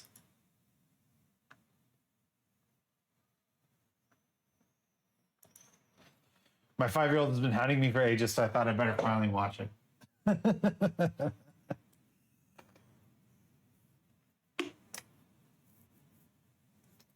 Cool.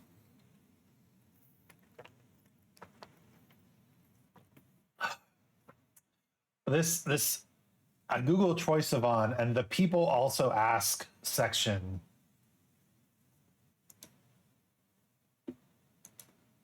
is quite wild.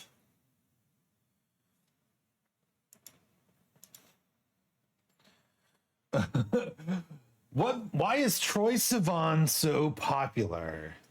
What makes Troye Sivan popular?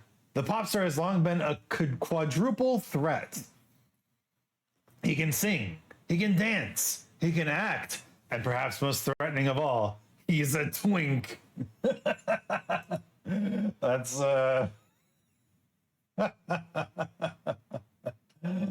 wild. Yeah, he makes some good music. I know that.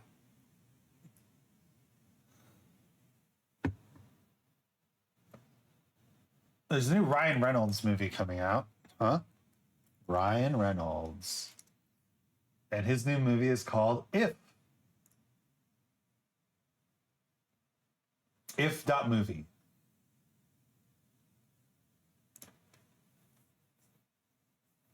If is a live-action fantasy comedy film. Features an ensemble cast with Ryan Reynolds and Kaylee Fleming. Plot follows a young girl and her neighbor who find themselves able to see imaginary friends.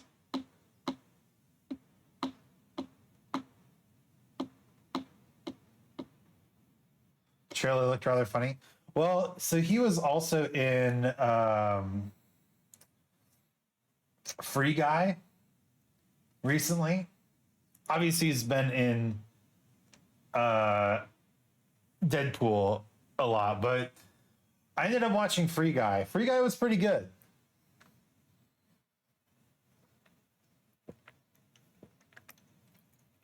And it had Joe Keery in it. Joe Keery, so hot. Free Guy is so good. Lots of massive humor. Absolutely. Joe Keery, aka Steve Harrington from Stranger Things. Looking forward to Deadpool versus Wolverine. Oh, when's that coming out? July. That's not long. As Hugh Jackman, of course, Hugh Jackman is they can never not have Hugh Jackman as Wolverine. No matter how old he gets, he's Wolverine now. Who is Wolverine in new Deadpool? Who else could it be? If Hugh Jackman didn't play him, no one would watch it. I wonder how long he will be. I wonder how long he will be able to play Wolverine. It's quite a demanding role, I would imagine. Because Wolverine is supposed to be like forever young, right? How old's Hugh Jackman? Look at this man. So good. Age 55. This could be the last Wolverine movie from Hugh. He isn't a young guy anymore. Yeah, okay, but you've got like he does the Hollywood. He surely does the Hollywood thing where you just get like tiny little touch-ups over the course of your entire career and nobody notices because they're so small, but you kind of retain that youthful innocence. Like look at young Hugh Jackman versus old Hugh Jackman. Let me remove the word tutorial. Young Hugh Jackman versus old Hugh Jackman, right? You can kind of see like his cheeks have had some like Botox and just like little things, right? He looks different. He didn't age quite right.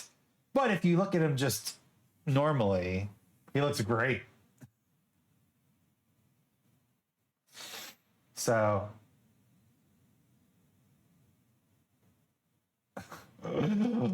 people also ask, does Hugh Jackman have daughters? Ava Elliott Jackman. Who's Hugh Jackman's son? Oscar Maximilian Jackman.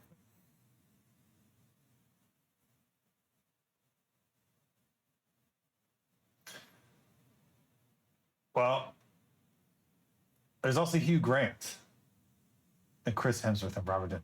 What is this picture of Robert Downey Jr.?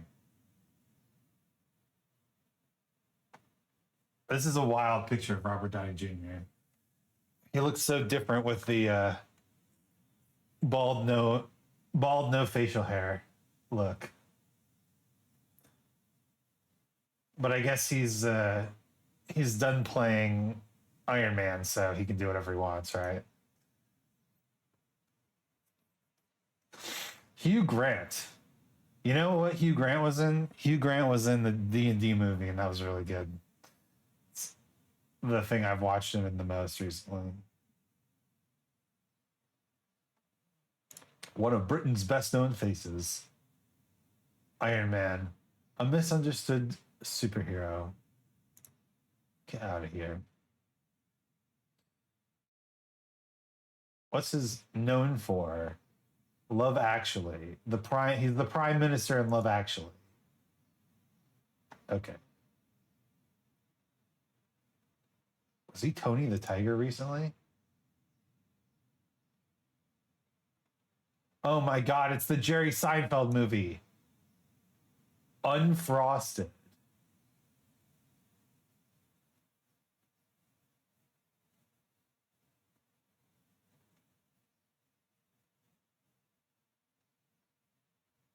It's Pop Tart. It's the Pop Tart movie.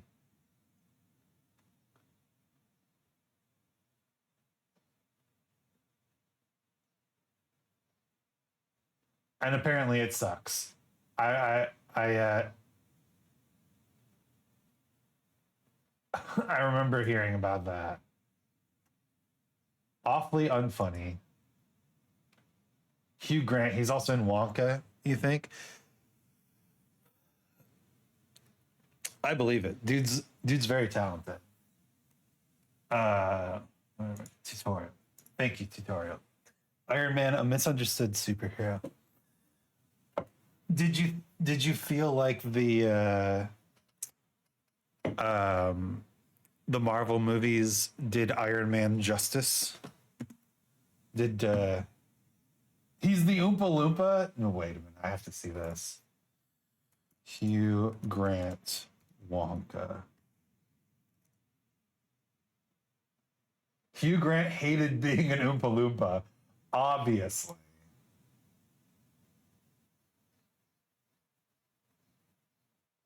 He is the Oompa Loompa.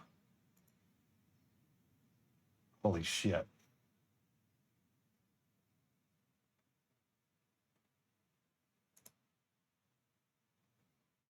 That's him.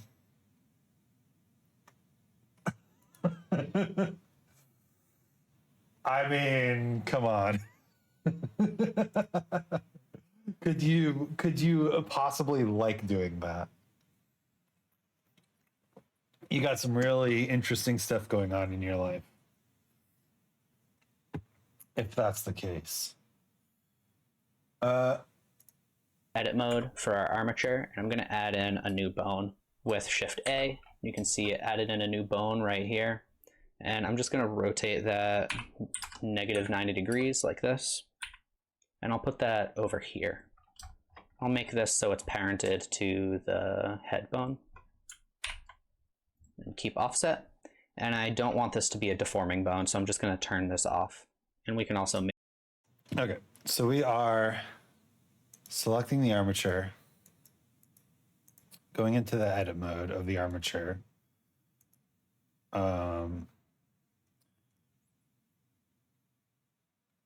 Let's just add in a new bone. And of course, it's going to put it somewhere weird.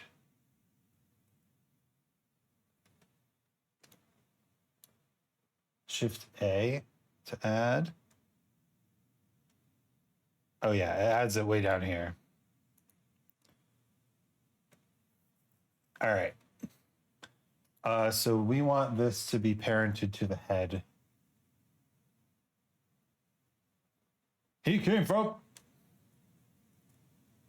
What if I don't want? What if I just?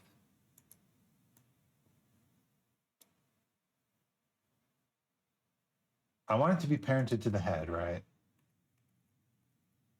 Is add some drivers to these so that we can control them with bones, because when you're in pose mode, you have no access to the shape keys. So basically what I'm going to do is go into edit mode for our armature, and I'm going to add in a new bone with Shift A. You can see it added in a new bone right here.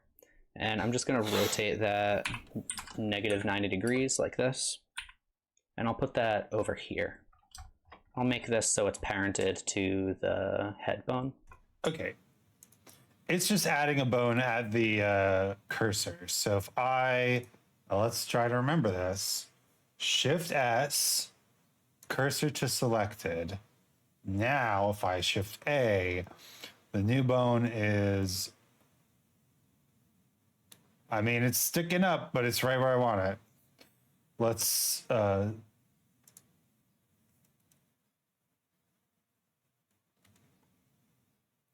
make this bone smaller. Let's rotate it -90. Let's grab it on everything but the x-axis. Now let's grab the tail. Grab it on everything but the x-axis.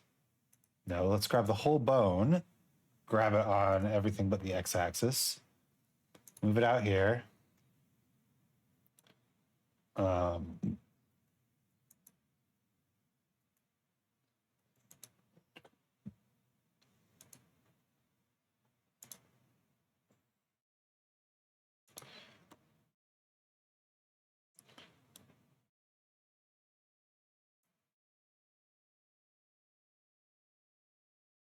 Okay. Rotate -90 on the x-axis. Rotate 180 along the x-axis. There we go. Now we can grab it on everything but the y. Now we can grab the bone and grab it on everything but the y.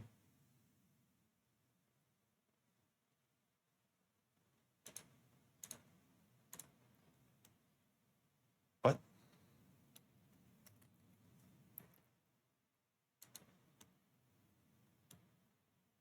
What?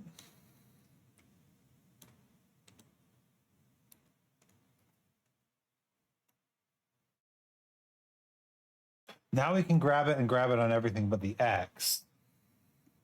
God damn it. There we go. There we go. Yo, Ray. How How are you? I'm good. How are you? I'm good. How are you? Okay. Exit edit mode, go back into object mode. Go back into pose mode. Select this, then select this. Parent to object. And we want this to be a non-deforming bone. And keep offset. And I don't want this to be a deforming bone, so I'm just going to turn this off. And we can also make this a little smaller right here. That should be fine.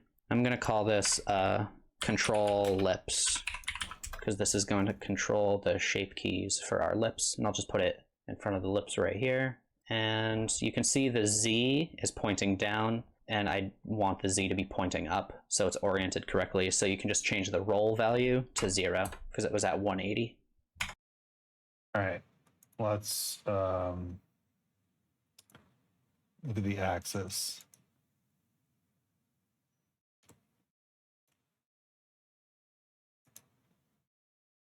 Item, roll, 0. There we go. Playing Minecraft, and lately I've been studying computers and I'm writing chapter 2 of my story. Ray, you're always doing so much. Did we hit another fucking blank section? No. Surely we haven't listened to the entire playlist. Well, maybe we have. It's only a 3.5 hour playlist. Wait, no, that can't be right.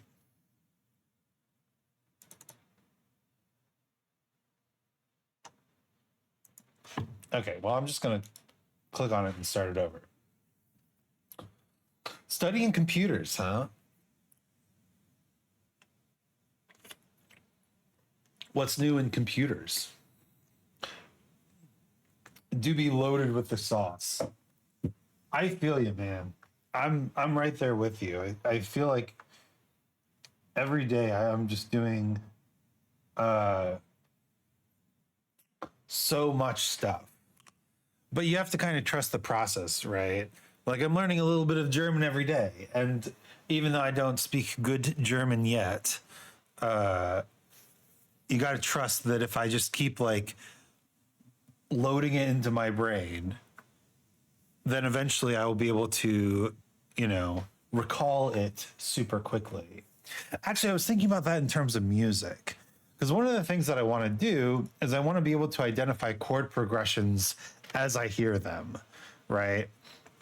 And I'm working on 2 different aspects of that separately. I'm working on identifying notes within a scale, which you can use to kind of identify the bass notes of a chord. And then I'm also working on identifying chord qualities. So if you can if you can get really good at recognizing which note of a scale the bass note is on, and then also recognize what the quality of the chord is above that note, you can pretty much just rattle off what the chord progression is as you go, right? But right now, both of these things take me time. The goal is to do it for, I don't know, years, right? Keep training for ears. Keep training your ears for years until you can do them instantaneously. And once you can do them instantaneously, then all it takes is just like combining them, right? If you can instantly hear what note is in the bass, and then you can also instantly hear what chord it is, I mean, you can just do them in order. They're instant, right? So it's no problem. For me, it's writing. I can't tell if my effort is paying off. Yeah, that's tough. And I find writing to be a very time-consuming task. So it's hard to tell, right? But I think it is just a matter of just doing it for years and years and years. And it sucks, but that's what it is. All right. So Like now that London. we have this, we can Go back into tutorials. object mode and go back to our shape keys for our head. Okay. Back into object mode. Back into the head. And I'm going to select our shape key for lip purse right here and right click the value and add a driver like that. And you can see it's red right here. It's looking for an object to copy. So we can select the bone we just made, and we named that control lips. Oh God. Okay, yes. Edit driver. What do we name this? Armature. Armature, that's right.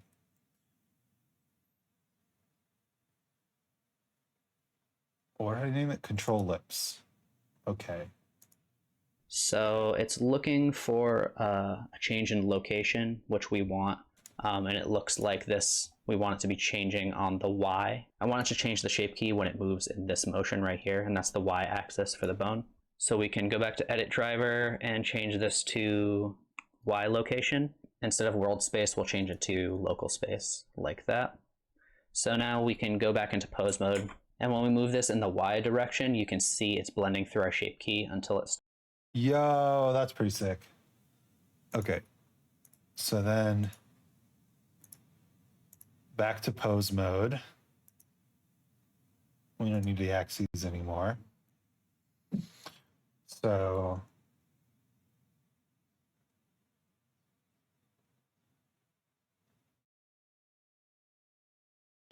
grab on the Y. Wonderful. I bet we can lock. I bet we can limit location so that we can only stops like that. I see where this is going. And you can see it also doesn't go below 0 like that. So I'm actually going to add a constraint to our bone right here. Yeah. So it only moves a certain distance. We can do a limit location, and I'll just turn all of these on and also change this to local space. And now it's back where it's supposed to be. So I want this to move in the positive Y direction. So I can change this to something like 0.2. Let's see how that looks. So it'll only move this far now, which I think is good, but it's not actually turning our shape. Oh shit, did we lose the stream there for a second? Y'all, hello? Hello? Is anyone still there? We're setting bone constraints. That's what we're doing.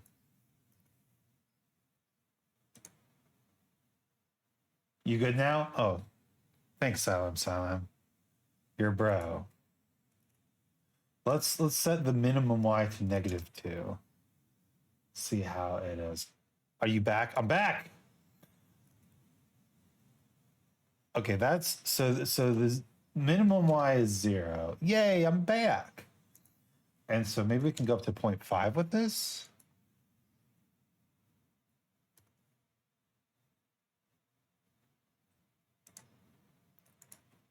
How far can we go? How far can we go?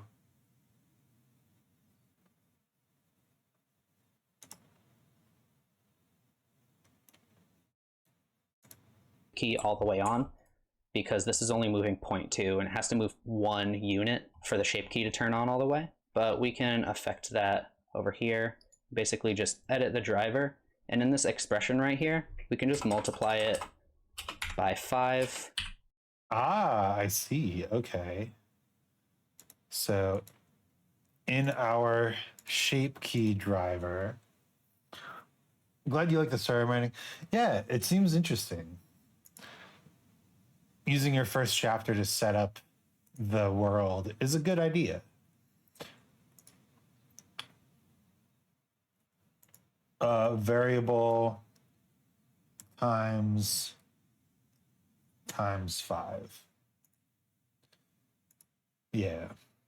So now this should move a lot stronger, but we can bone constraint it to 0.2 meters. And now we have a much stronger controller. Woo-hoo-hoo-hoo-hoo-hoo. Woo-hoo-hoo-hoo-hoo. Beautiful. Because 0.2 times 5 is 1. So now when this moves You can see over here in the Y location, when this moves 0.2 units. Actually, chapter 2 is the one supposed to set the world. Chapter 1 is just to set up Ray and the rest of the characters. Well, isn't chapter 1 like introducing a bunch of characters that then Ray says goodbye to? Right? Like, it's definitely setting up Ray, but do the other characters also come with you into the world, into the world of the server?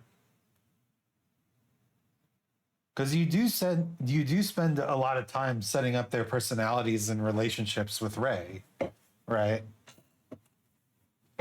But then you're like, it's time for us to go. So I assume the characters weren't as important as like knowing that Ray is a dimension traveling clown pirate, right? With lots of strange little guys. This is up all the way. You can see the mouth is all the way closed now. And we can use this same bone for our smile and frown shape key.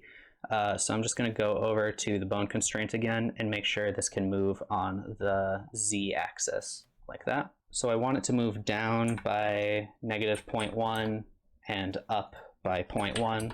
Let's see how that looks.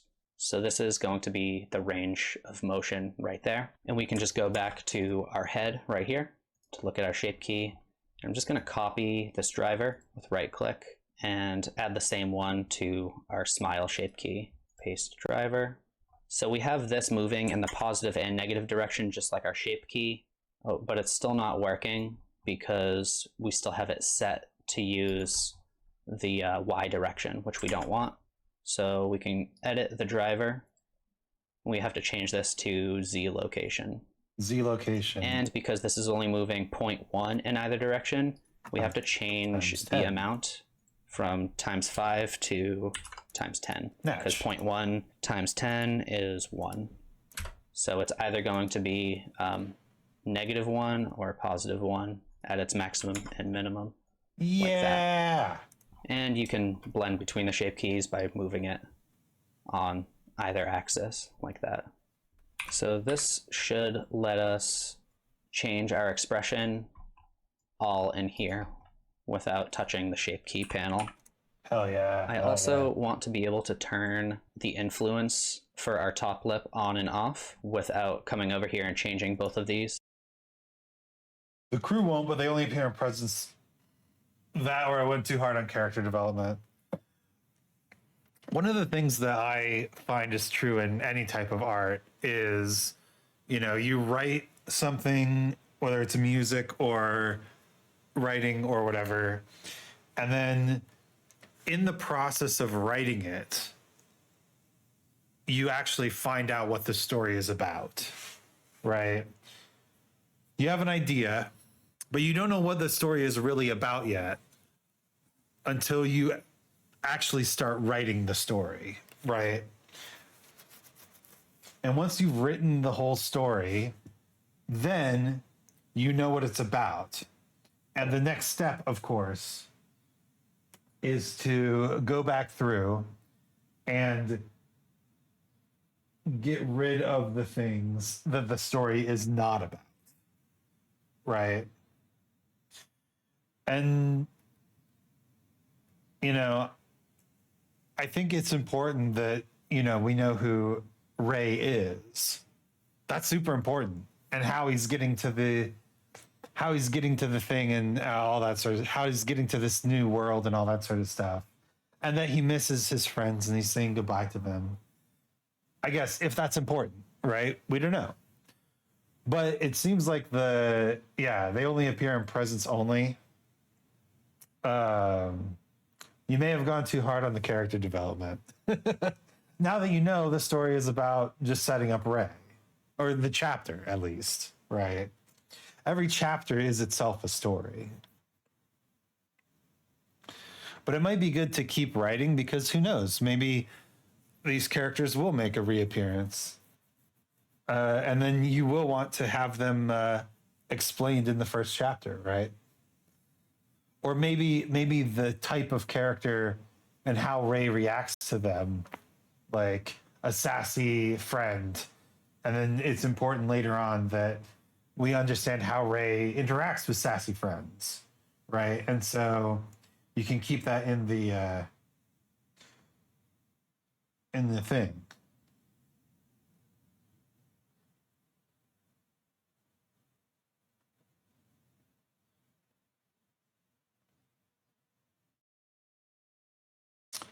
Sorry, I'm just uploading a picture of Blue sleeping in the sun to my wife.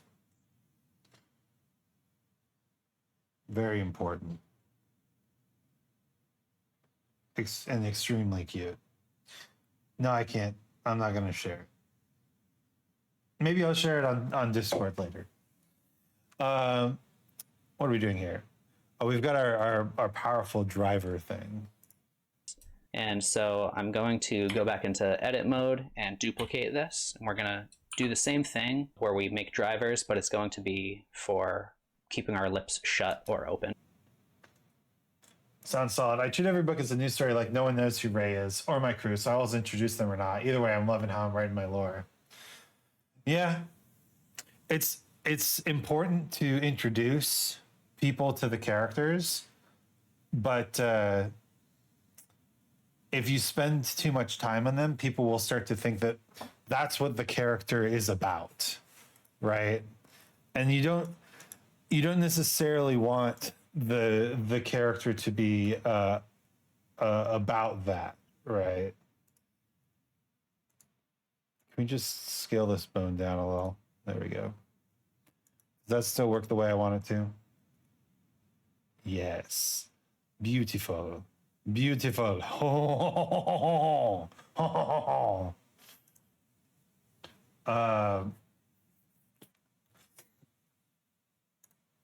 So I'll just put that right here. Okay. So let's go into edit mode. And let's duplicate that bone. And I'll call this control shut.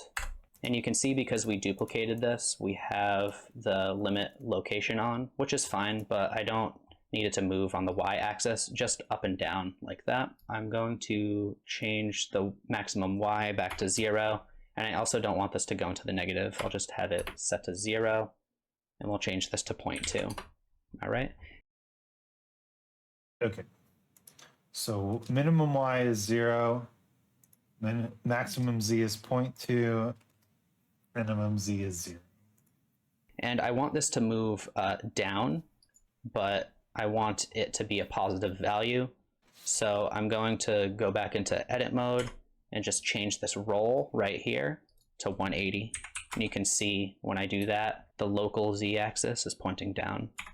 So that means that this is moving it in the positive like that. And I think that's moving a little too far. I can just change that to 0.1 like that. And now all we have to do is basically just set up these drivers like we did with the shape keys. So you can add a driver right here for object, armature, and the bone we just made, control shut. So object data properties.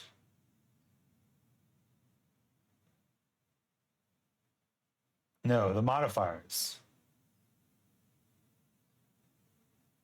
What?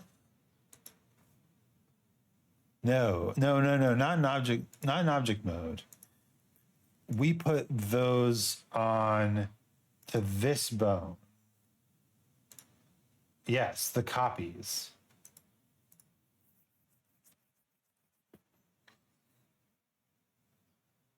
Say my first hobbies that I developed passion for is writing. I'm glad that it's evolving. I'm so glad that peeps enjoy my stuff. Hell yeah. It's whatever path you decide to go on, it's always a long road. And so it's nice when you're, whatchamacallit, your work is something you've done for a long time. because then you kind of have a head start on it. You know, I've done music for a long time, so I feel like if I try to explore new territory in music, evolve my skills, I have a good basis. I have a good foundation, right? All right. Add a driver. Objects in the armature. Bone. Control shut. Based on the Z location, times 10. And we just have to multiply this by 10 because Copy we set driver. our location to 0.1. This I want to match the Z location in the local space. So if I move this and then push this down, now it's matching the location. So we want to do the same thing for the rotation. So I'm just going to copy the driver and paste it right here. And now it's controlling the rotation also. Okay. So if I rotate this, down,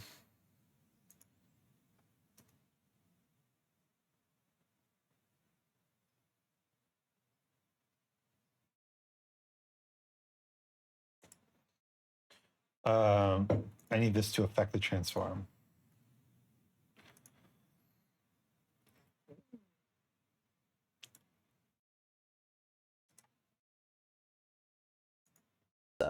So now if I want, I can go from talking like that very quickly to chewing like this. All right, and that's all there is to it, really. That's all there is to it, really. Okay, I think I messed up a little bit of the driver there. Like we did with the shape keys, so you can add a driver right here for object, armature, and the bone we just made, control shut. And we just have to multiply this by 10 because we set our location to 0.1. This I want to match the Z location. Z location in local space. Yes. Headed driver, Z location in local space. Beautiful.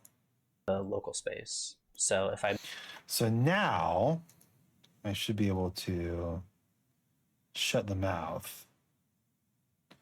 But the problem is if we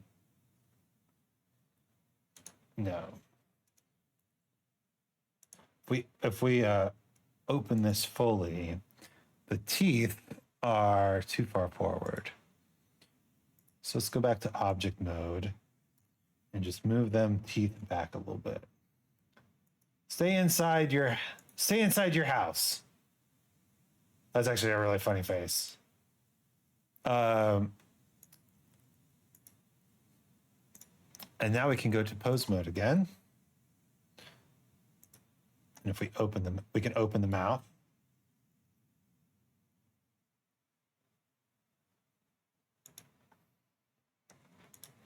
So far in chapter 2, I managed to put down 10 out of the 18 events I needed to happen. I think refining is coming soon.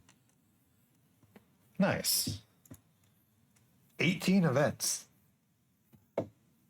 18 scenes. Very cool. Dividing a chapter up into scenes is actually pretty smart. I don't think I've thought of that. But it makes a lot of sense. I always felt like a chapter was its own thing, but no, you can divide it up into scenes.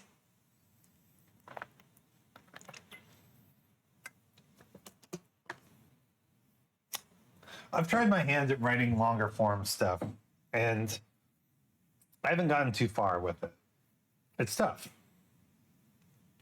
I admire people who do it.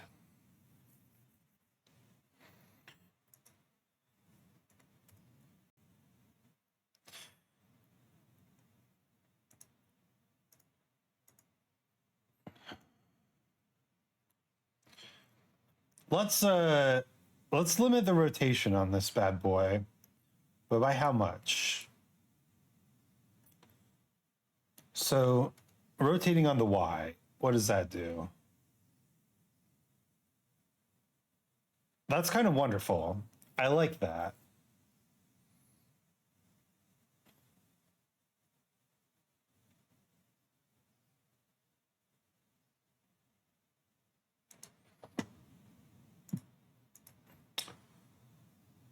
So what would that be? Like -30? Or yeah, -30 and +30. So rotate on the Y, please.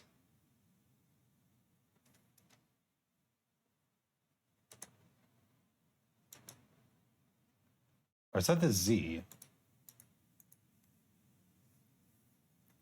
Surely not. Rotate.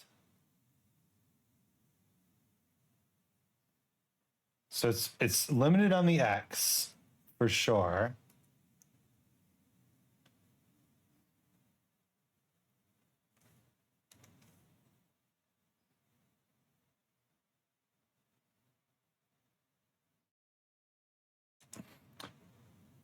Do we even want it to rotate on the Z?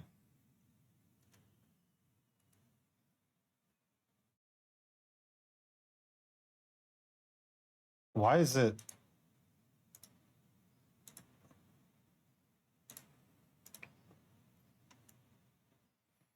I guess we just have to be pretty careful about it, huh?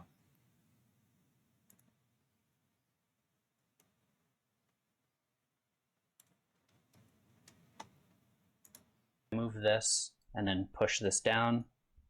Now it's matching the location. So we want to do the same thing for, and now like that, very quickly to chewing like this. All right, and that's all there is to it, really. So you can do some pretty cool things with this rig. You can rotate from the jaw, or you can move it like this. You can expose the teeth like that. And if you move the jaw forward, you can do some interesting faces like this. You can also scale the lips like that, which could be good for if you're trying to do like an F noise, something like that. If you're trying to make the character look like they're whistling, you could just scale the lips up like that, or rotate them around. You could expose the teeth and make the character smile like that. If you rotate these on the Y-axis, you can make them smirk too, like that. So yeah, this rig is easy to control and would allow you to do quite a lot of stuff. It would be pretty good for lip syncing too. All right, that's it for this one. If you have any Blender tips or any suggestions for another video, leave a comment below. Are these blend shapes? I don't think so.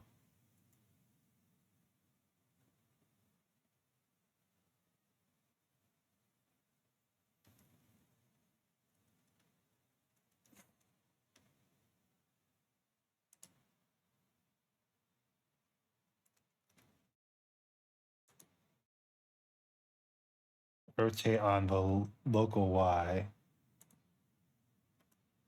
I have no idea what blend shapes are, I'll be honest.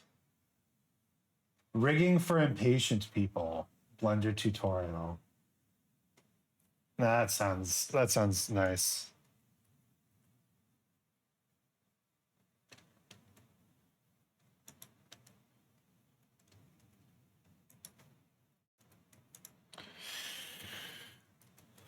Okay. Now, if you recall, our guy actually does have colors to him. So now we can see all this stuff we're doing. The other thing I need to do is I need to add eye bones.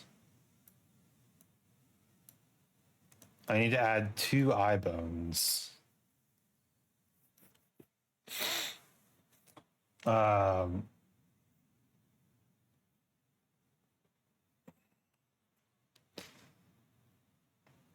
So I think how we would do that. Let's go into edit mode. Select the armature. Add a bone here. Actually, no, there's an easier way. There's an easier way. Go into object mode, select the eye, cursor to selected. So now the cursor is exactly at the center of our eye bone. And now if we go to the armature and hit pose or hit edit mode, now when we add a bone, it's in the center of the eye.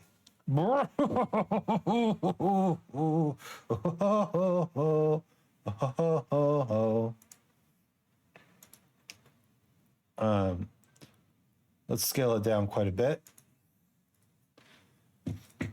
And let's rotate it on the x-axis 90 degrees.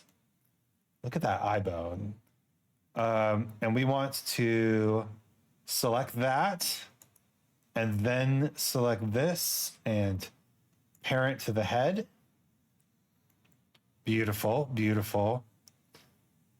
And I think what we should do before we do anything else is do the same thing on the other side. Oh, but the mirror modifier, right? Oh, I'm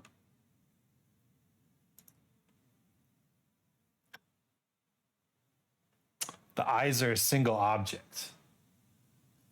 I guess we can always make them looking the same direction. So we only really have one eye bone. Blend shapes are the stuff that gives or expresses emotion.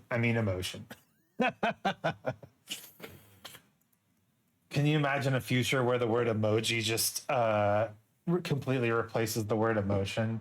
Like, guys, I'm just feeling very emoji-ful right now. I'm just feeling extremely emoji-ful. You're going to have to give me a minute. I've got so many strong emojis. I need some time.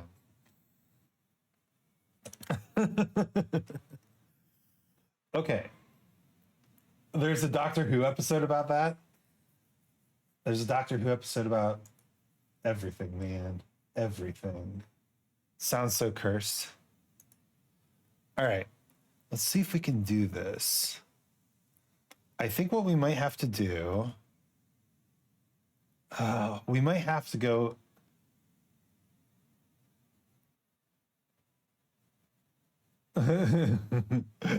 John Arbuckle here is looking like he saw some massive honkers.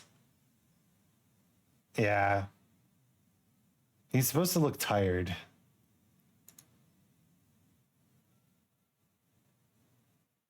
He's just a little tired.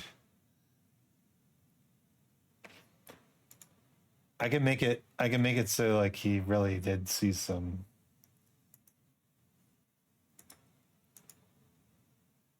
If we just go like this. Are you ready?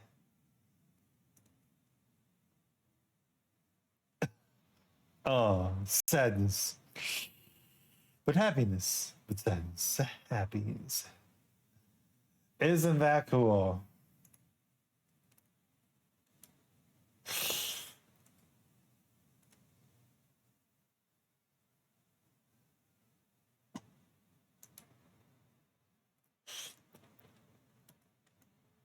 This is his default expression, sadly. Okay, let's figure out how this bone works. So we want this.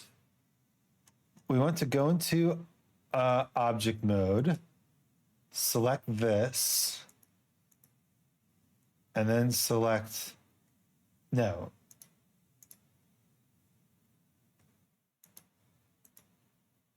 Right? No, object group.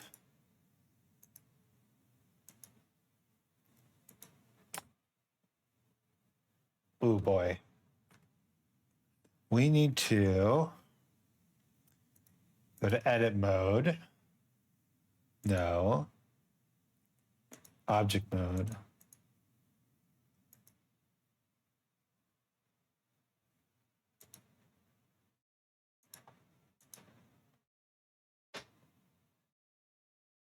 How?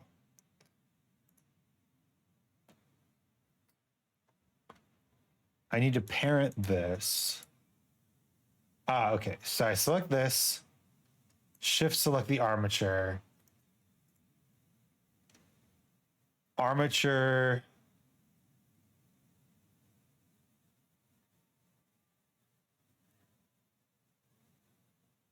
Deform with empty groups.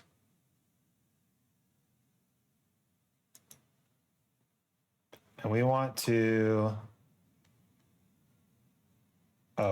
first off, we want to name this bone, huh? This bone is called I. We want to go back to object mode. Now that these are parented, we should be able to, yes, good. Parent this to the I. Right?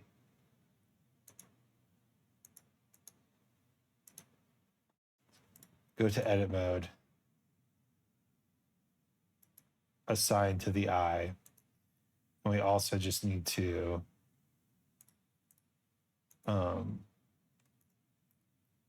move the eyes back down into place. So now go to pose mode, and this is what I'm afraid of. Nothing happens. Right.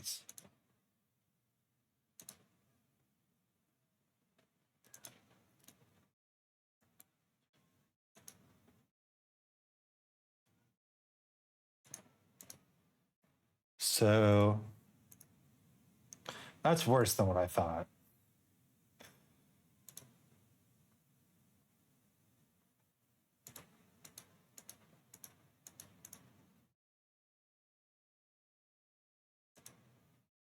The eyes need to. How you doing lately, Isaac? I'm struggling.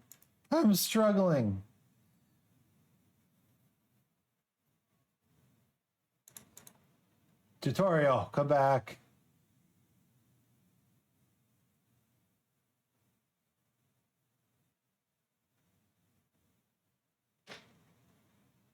Teeth weights. All right, so we still need to set up the weights for our teeth. So instead of going back into weight paint mode, I'm going to do this slightly different. So I'm just going to select the top teeth, and I want these to be parented to the head bone. So you can go over here to Object Data Properties, find the head bone right here. You can go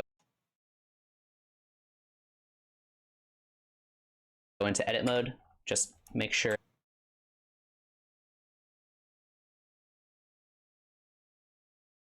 that everything is selected with A, and just Make sure that everything is selected with A. Assign. Hit assign. When you do that, make sure that head is selected and you have a... Okay. I think that was the step that I was missing. So now go back into pose mode. And now, yeah, see, that's the problem. One eye works.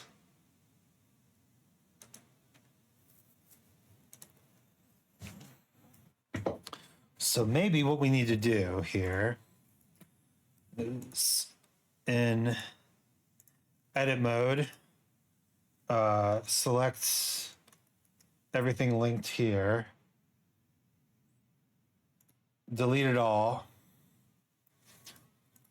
go into object mode, add in our mirror modifier.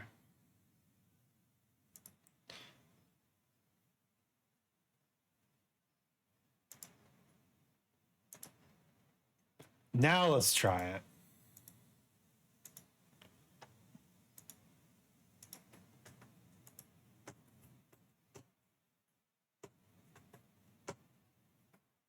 it. Incredible, but not quite what we want.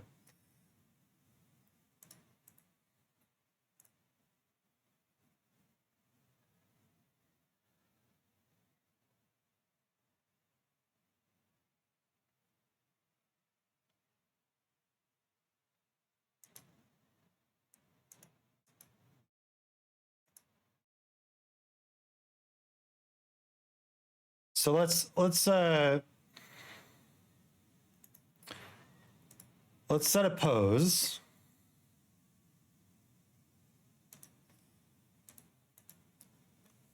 And then go back to this mirror modifier.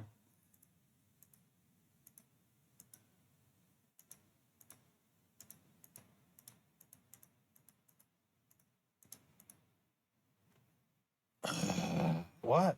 What do I do with this?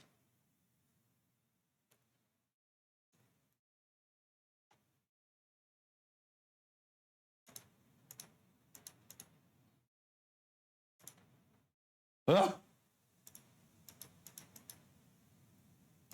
I don't want that. Is there a different modifier? The array modifier, maybe. So let's get rid of the mirror modifier. And let's do the array modifier.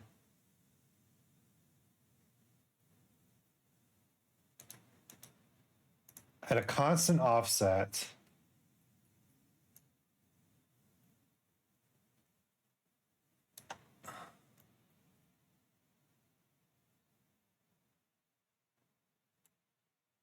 And look at that. So now with the array modifier instead of the mirror modifier, you can go into pose mode.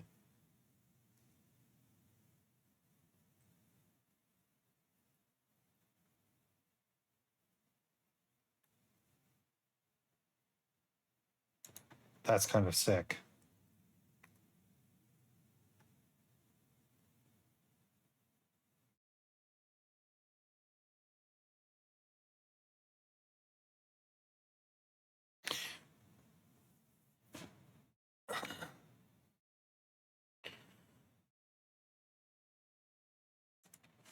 Okay. So now we can set some bone constraints here. Limit rotation. And obviously we're going to want to limit everything, right? But the minimum here is 90. The maximum is 90. No, the minimum is 180. Maximum is 180, right?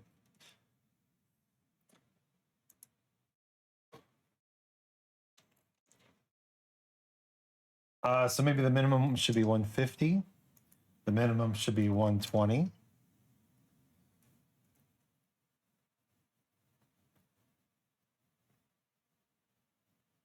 Seems good. And then the maximum should be 200.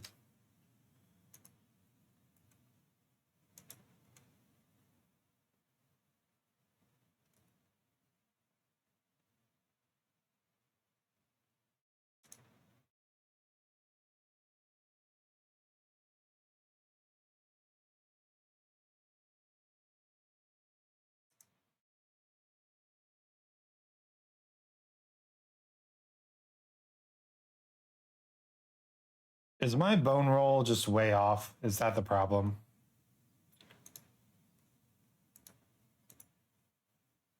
Yeah, my roll is way off. Pose mode.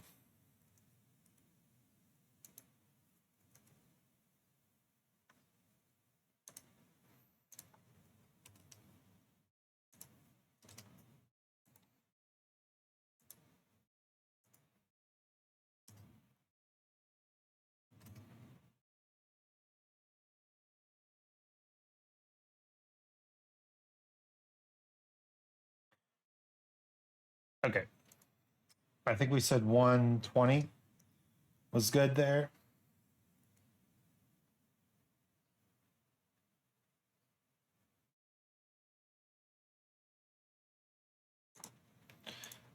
And then maybe like 220.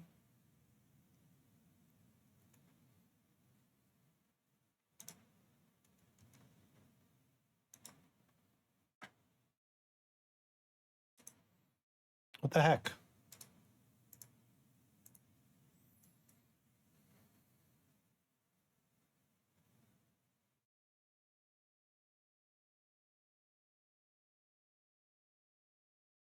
Why can't I make him look down? Oh. Local space, please.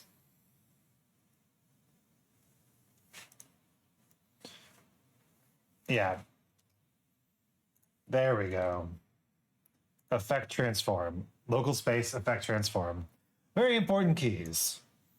So this is like 40 and this, or no, the minimum is like negative 40, negative 80.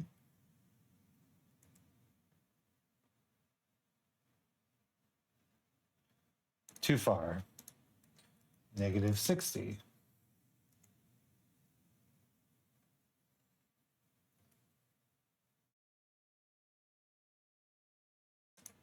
Still too far. So negative 40, I think, is the lowest we can go.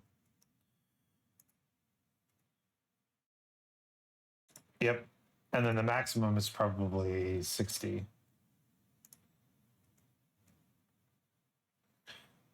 So now we have I limits. Look at that. Look at that. And then let's just Alt R, bring it back to the center. And now we need, do we even need Z rotation? No, what we don't need is, we don't need Z rotation at all. That's just spinning the eye. What we need is Y rotation. Is that right? No, we need Z rotation. So let's try negative 40 and positive 40 for the Z rotation.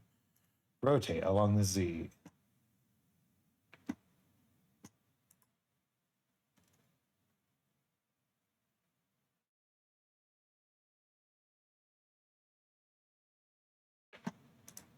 Perfect. We have eye bones, and they work.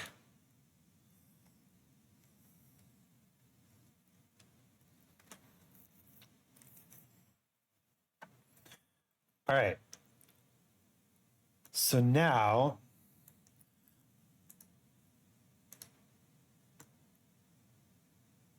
let's make this guy do something, huh?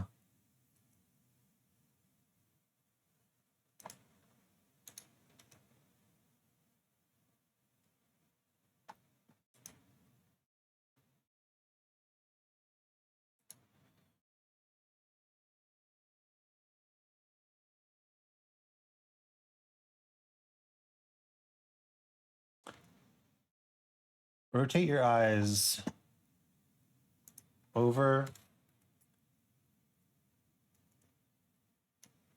and down.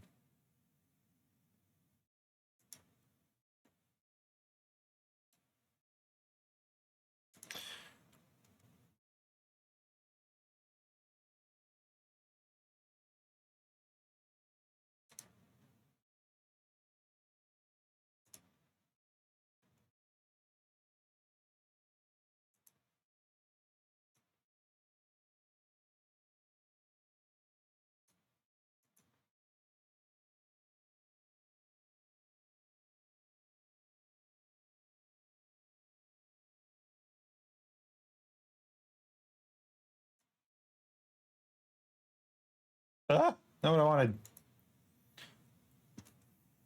Why is he looking at a fish at some angles? Probably because my cheekbones are not great at deforming.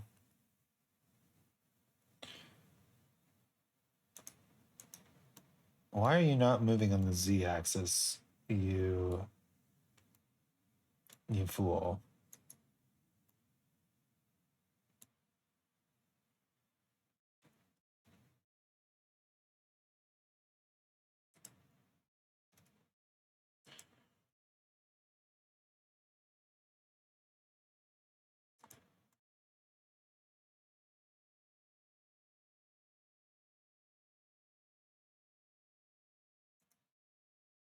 This bone constraint can move along the Z. Why is it not letting it?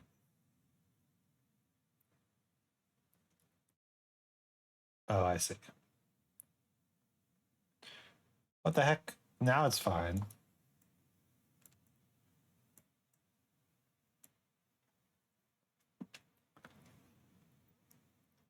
All right. Object mode. Camera 1.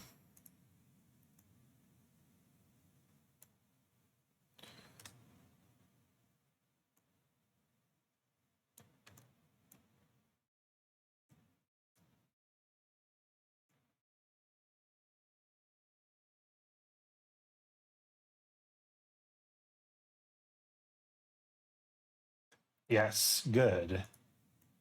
All right. Let's try to get this lighting a little bit better. Um,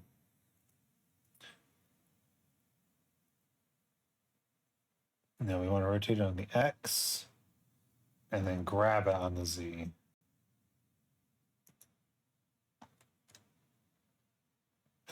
There we go. Beautiful. That should be all we need to do. And then we can just hit render image, right? Oh, it's beautiful.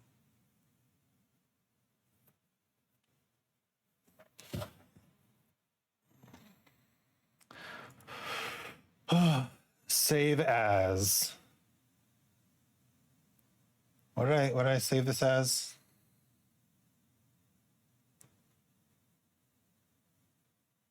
A PNG. Oh, I saved it in the memes folder. My guy smiles.png.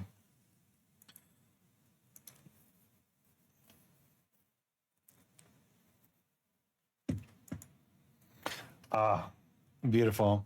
I don't even need to edit it. It's so good. Holy shit.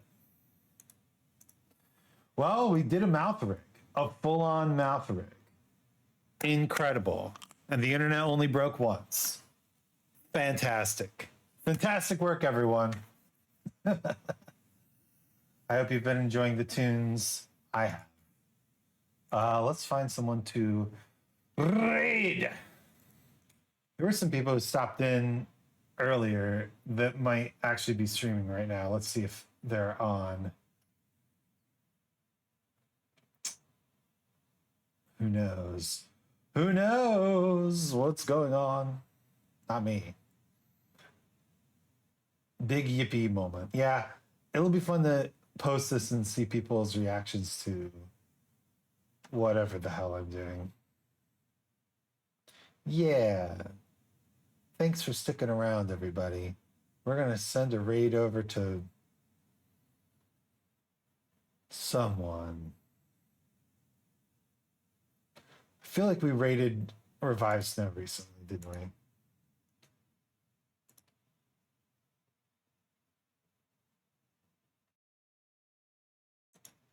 Didn't we? One time in the last 30 days. Valorous Dove. Hello. Thank you so much for stopping in. Who we raiding is the real question.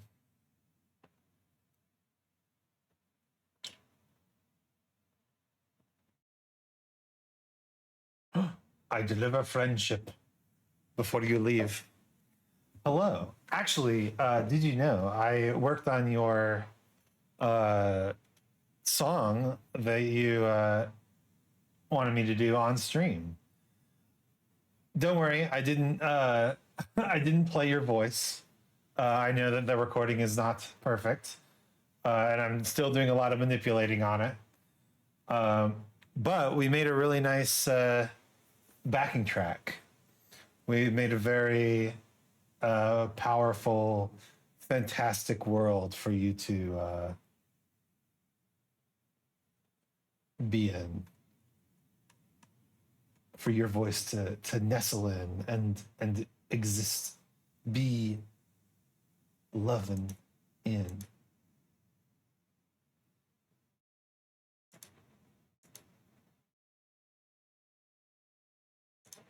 Oh, interesting. There's so many different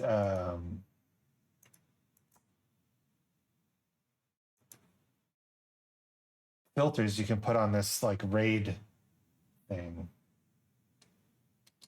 I guess we're gonna raid someone new, someone we've never raided before. I'm excited to see it sometime. Hell yeah! I think the end goal is that I'm going to send it out as kind of like a almost like a karaoke track with temp vocals, and then if you want to do like an actual vocal take with good microphone and the melody and timing, then I can make that into the final vocal take. But right now I'm doing kind of a lot of molding to make things work out.